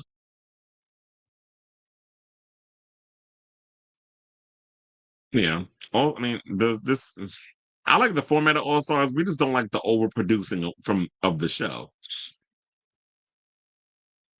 Yeah, they definitely are. So there are rumors that for season 19 that they are trying to mix it up and do like older and the younger queens. Like too much is like, I miss the days of like when it was girls that actually worked in the clubs and did a couple of shows. Like Miss Cracker, I knew her before she went on the show. Like when her doing multiple nights, like she was working 5 days a week in Hell's Kitchen doing shows. Shea Coulee, when she came on, she was like killing it in Chicago. And then you had Bianca Del Rio. I knew Bianca Del Rio before she came on TV.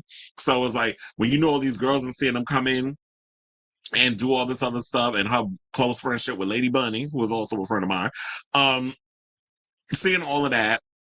Now it's just like all these kids who grew up with Drag Race, and it's like y'all ain't never worked in a club and it shows. And you got to be able to. Y'all can be TV drag queens, and then when you get out into doing shows, you actually got to know how to put a show together, work a crowd.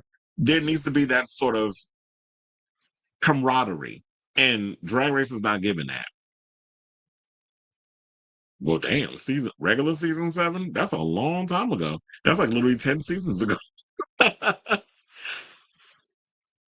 I just heard about the Donald Zebin Hood story yesterday morning. I'm still feeling like I need more context. Mm-hmm. Well, I'm sure as the days go by, we will find out more once the autopsy and everything is done, and they can, they tell by, when you get those people in those rooms and they start looking at the blood splatter and all this other stuff, they're able to tell a story through reading all the Rorschach blood stains and the autopsy and what had happened. Mm-hmm. I'm still bitter about the Georges losing. Maybe I don't feel bad for Kerry because she's Kerry, but Mistress and Jordy had us. Yeah, they basically kept us entertained though. And that seems what the show seems to go more for is the pageant queen type situation, or trying to do it like a pageant. Especially when you're talking about the girls from Texas. I think maybe the recaps help better than actually sitting and watching the whole show. There's some people that's really good at doing those edits where it's like they do like these whole entertainment things. Me, I just run my mouth and put up the pictures and give my overall assessment. But there's some people that's really good at like stitching and putting the thing together and the edits and all of that. Oh, hold on, not yet. I wasn't even ready. She's not ready. All right, y'all. So now let's get to our final topic.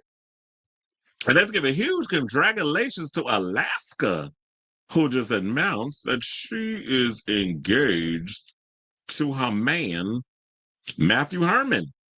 Well, hold on, let me pull up the picture of her ring. I'm like, and this is how you know she is a man, because when you see them hands, it's like, yes, you are a drag queen, but you are still a man.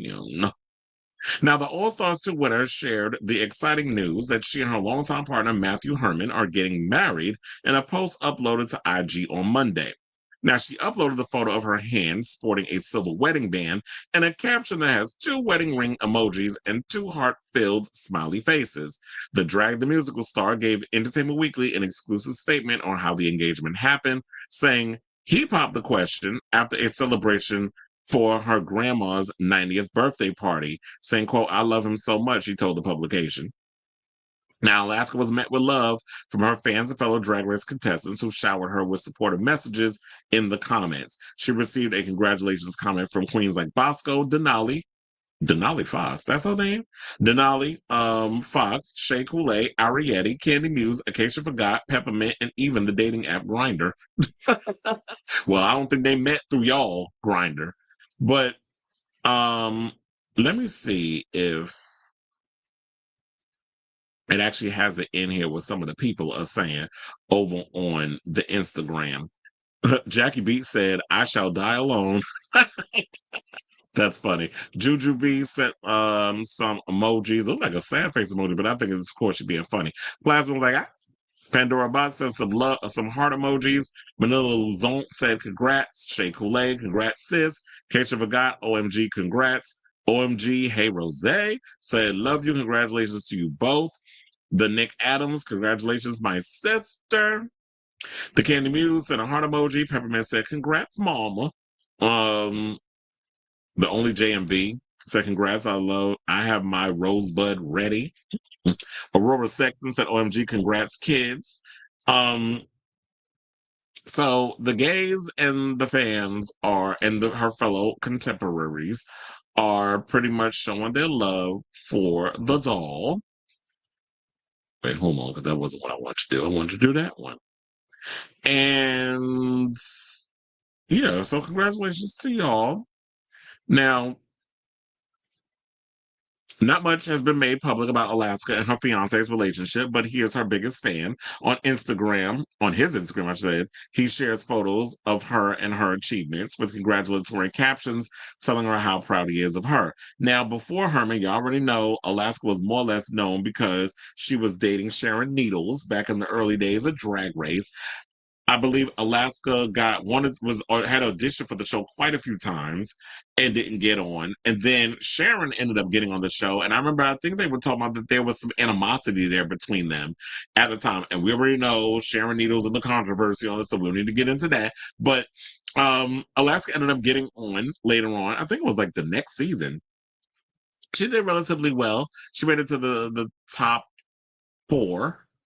And then she wound up winning her season of All Stars. So Alaska's career is blown up. She does Race Chaser with Willem. Controversy, all the controversy aside with that. And also, she had just had Drag the Musical. Now, speaking of Drag the Musical, that's actually where I met Alaska's now soon-to-be husband, aka fiance. So my Alaska and her man story, excuse me, her fiance, there was a situation that happened. So me and my friend David, we went down to, because he was asking me, it was like, when you want to go see, when you want to see Drag the Musical. And I told him whatever, wound up getting the tickets. So there was a whole situation, went down to the box office. I think there was something that happened. Her man came upstairs, worked everything out. We went down, we had a little brief conversation. Nice guy. So, that's my brief encounter with him. And he went and I think he worked on the show. So yeah, he worked behind the scenes on the show. I don't remember exactly what his position was, but I remember I was having a conversation with David. He was telling me, yeah, he works on the show and all this other stuff. And people was asking us like, oh, so, because we were sitting at the table. So they had like little tables and stuff that was next to the stage. And we ended up getting a table where we were sitting at. But this other guy that I was having we were having like a conversation with, he was nice also. So this older guy. And we were sitting at the table, and then there was this guy that when we left, I think he came with Frankie Grande. But they were sitting together, whatever. And he was asking us, so how much those tables? So I was like, we don't know. We got comp for those because of us knowing Alaska and other stuff. So I was like, I don't know. But then we started up a conversation, and that was that. But yeah, so congratulations, Alaska. I'm glad she's happy. She's finally found the love of her life, and she getting married. Hopefully, gay marriage will be able to still last as long as we're in this current administration of foolishness. So I say all this to say, what do you guys think of this story regarding Alaska announcing that she is about to walk down the aisle and get married? I wonder if she's going to wear a trash bag for a gown. So I'm definitely curious to know what your thoughts on this and what they will be wearing to the wedding. And how many Drag Race girls will be showing up, unless they plan on just going down to the Justice of the Peace and they just have a little party. I mean, that's what I would do if I was getting married. Just go get the paperwork done. And then if we want to get married, we will, if we want to have like a big celebration, we could have it at the club or something. So let me know what you guys think of this story in the comments down below.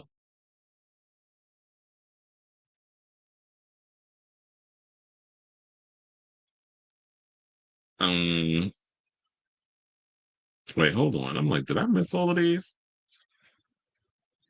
You say it's too much to keep up with. I agree. It does become overwhelming at times. I still haven't even gotten around to Drag Race France yet because I told you I keep getting distracted and sidetracked with so much other stuff. I do like Nina Bonina Brown. You said, no, I mean the variety you used to have of the seasoned queens. The old queens were like established regional. Yeah, exactly. Now it's not that no more. Now it's these kids been raised on Drag Race. No, Alaska's not trans. Alaska is very much a male. You'll see her in and out of drag sometimes if you watch Race Chaser. I can't keep. Yes, it is hard to keep up because every now and again, it's like people who you didn't even know it was trans has come out as trans, so it's hard to keep up with this situation. Speaking of which, there is this 2.5 hour, I believe, video that I have to watch that a friend of mine put me on regarding what the hell's her name? Regarding Laverne Cox. She went and did a accountability video. It's called Laverne Cox Dated a MAGA Cop. Let's talk about it. It's from Olay and Friends. And it's 2.5 hours. I got to get around to watching that. So I was supposed to watch that earlier today, but I got sidetracked in watching other YouTube videos. But yeah, I'm like, the fact that Laverne actually sat down and is willing to open herself up and listen and learn from different people, because I think like Hope Giselle, a bunch of other trans girls and cis women came in and gave their thoughts and had a conversation about it. That it's like the fact that she sat down and was like, you know what, I'm willing to listen and learn and take accountability for my stuff. Kudos to her, because there'd be other broads that just stand 10 toes down in their foolishness. But I think if you want to rehabilitate what's left of your career, the best thing to do is to do the accountability video. What I'm wondering is about the Zebin Hood story. Since there's prior police reports, I'm wondering what Jacob's family side of the story is, and maybe Donald's family side too. Well, Jacob's side was basically saying like the father, I think, was aware of abuse and stuff going on. The son went and called them up and was telling him like that Donald wouldn't let him leave the house and all this other stuff. And at that point, no shame, but I would have took my ass down to that house with my pal, and be like, motherfucker, move out the way. Move, bitch. Get out the way. Because if you don't, you're going to be eating lead. And I'm taking my son up out that house. Nina Bonina Brown is my favorite queen from the whole show, but she has me blocked. Not having you blocked. Jackie is funny. Well, shout out to Mario Diaz, who was a part of Dirty Sanchez. Oh, I used to live for Electric Class. I was a part of that whole movement with Peaches and Scissor Sisters and all of them. What was the other one? Mount Sims, and there was what was the name of that group that did that Licky song? LIC Licky K Licky Y. Yeah, that song. Because I always like Alaska. I'm so happy to hear that. I remember when she was on Scared. Oh yeah, that was a funny show. Wasn't Safari on that too? And I think New York did it as well. I hope Sharon gets sober. I really do like her dragging her aesthetic, but it's unfortunate the path she went down. I said the past. That too. Because no shade, he is giving groupie. Oh no, I used to live for Fisher Spooner. That's where I first became aware of them when they used to do like these little pop-up shows and things that, during the Electric Class. I feel like Electric Class is still around. It's kind of morphed into hyperpop. That's basically what it is. Fat truckers. So I love hearing you talk about the New York music scene. Child, let me tell you, we were so damn spoiled in regards of the type of music that mounted out of New York. And the fact that I was sneaking in those clubs from knowing a lot of people in the industry at a young age to be a part of that scene. So, yeah. I have to say this. This was a fun show today because I'm like, we had old and new people up in here, and y'all was keeping it lit up in the comments and things. But look, we are at the end of the show. I want to thank you all for tuning in to the latest episode of Chris Avalon Unfiltered. If you have not already, please hit that like button. If you are new to the channel, hit that subscribe button, and also be sure to smash that notification bell so that way you know when we go live with a brand new episode of Chris Avalon Unfiltered.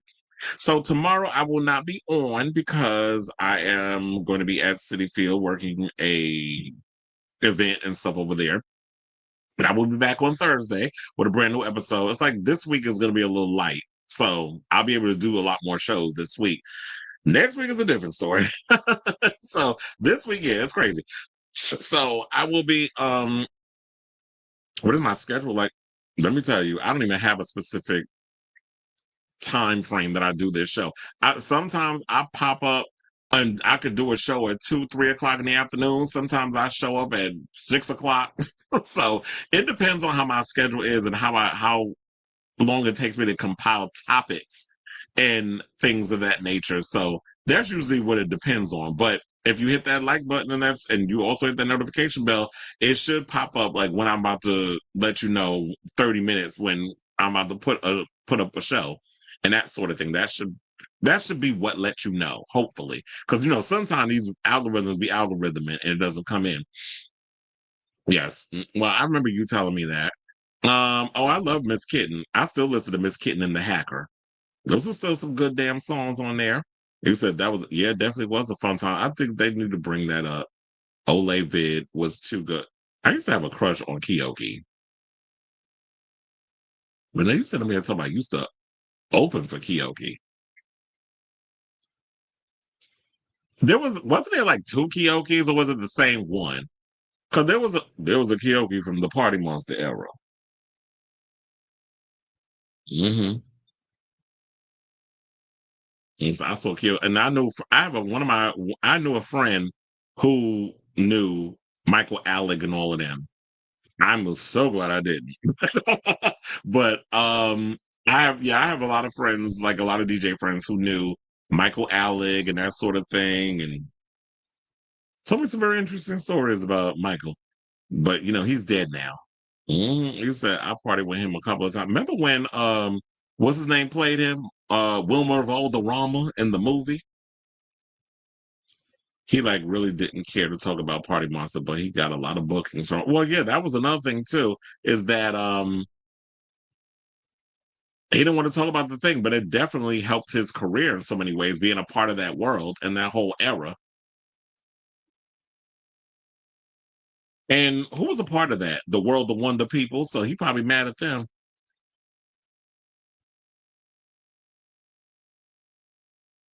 No, he's not Wilmer. Wilmer is Wilmer and Keoki is Keoki. That was like some weird casting with having him play him, though. But maybe Wilmer was cheap. No, that was a micro budget movie. He just rides his motorcycle and DJs in New York. Well, look, who wouldn't want that kind of career? It's like I'd just rather DJ in New York and ride around and just mind my business.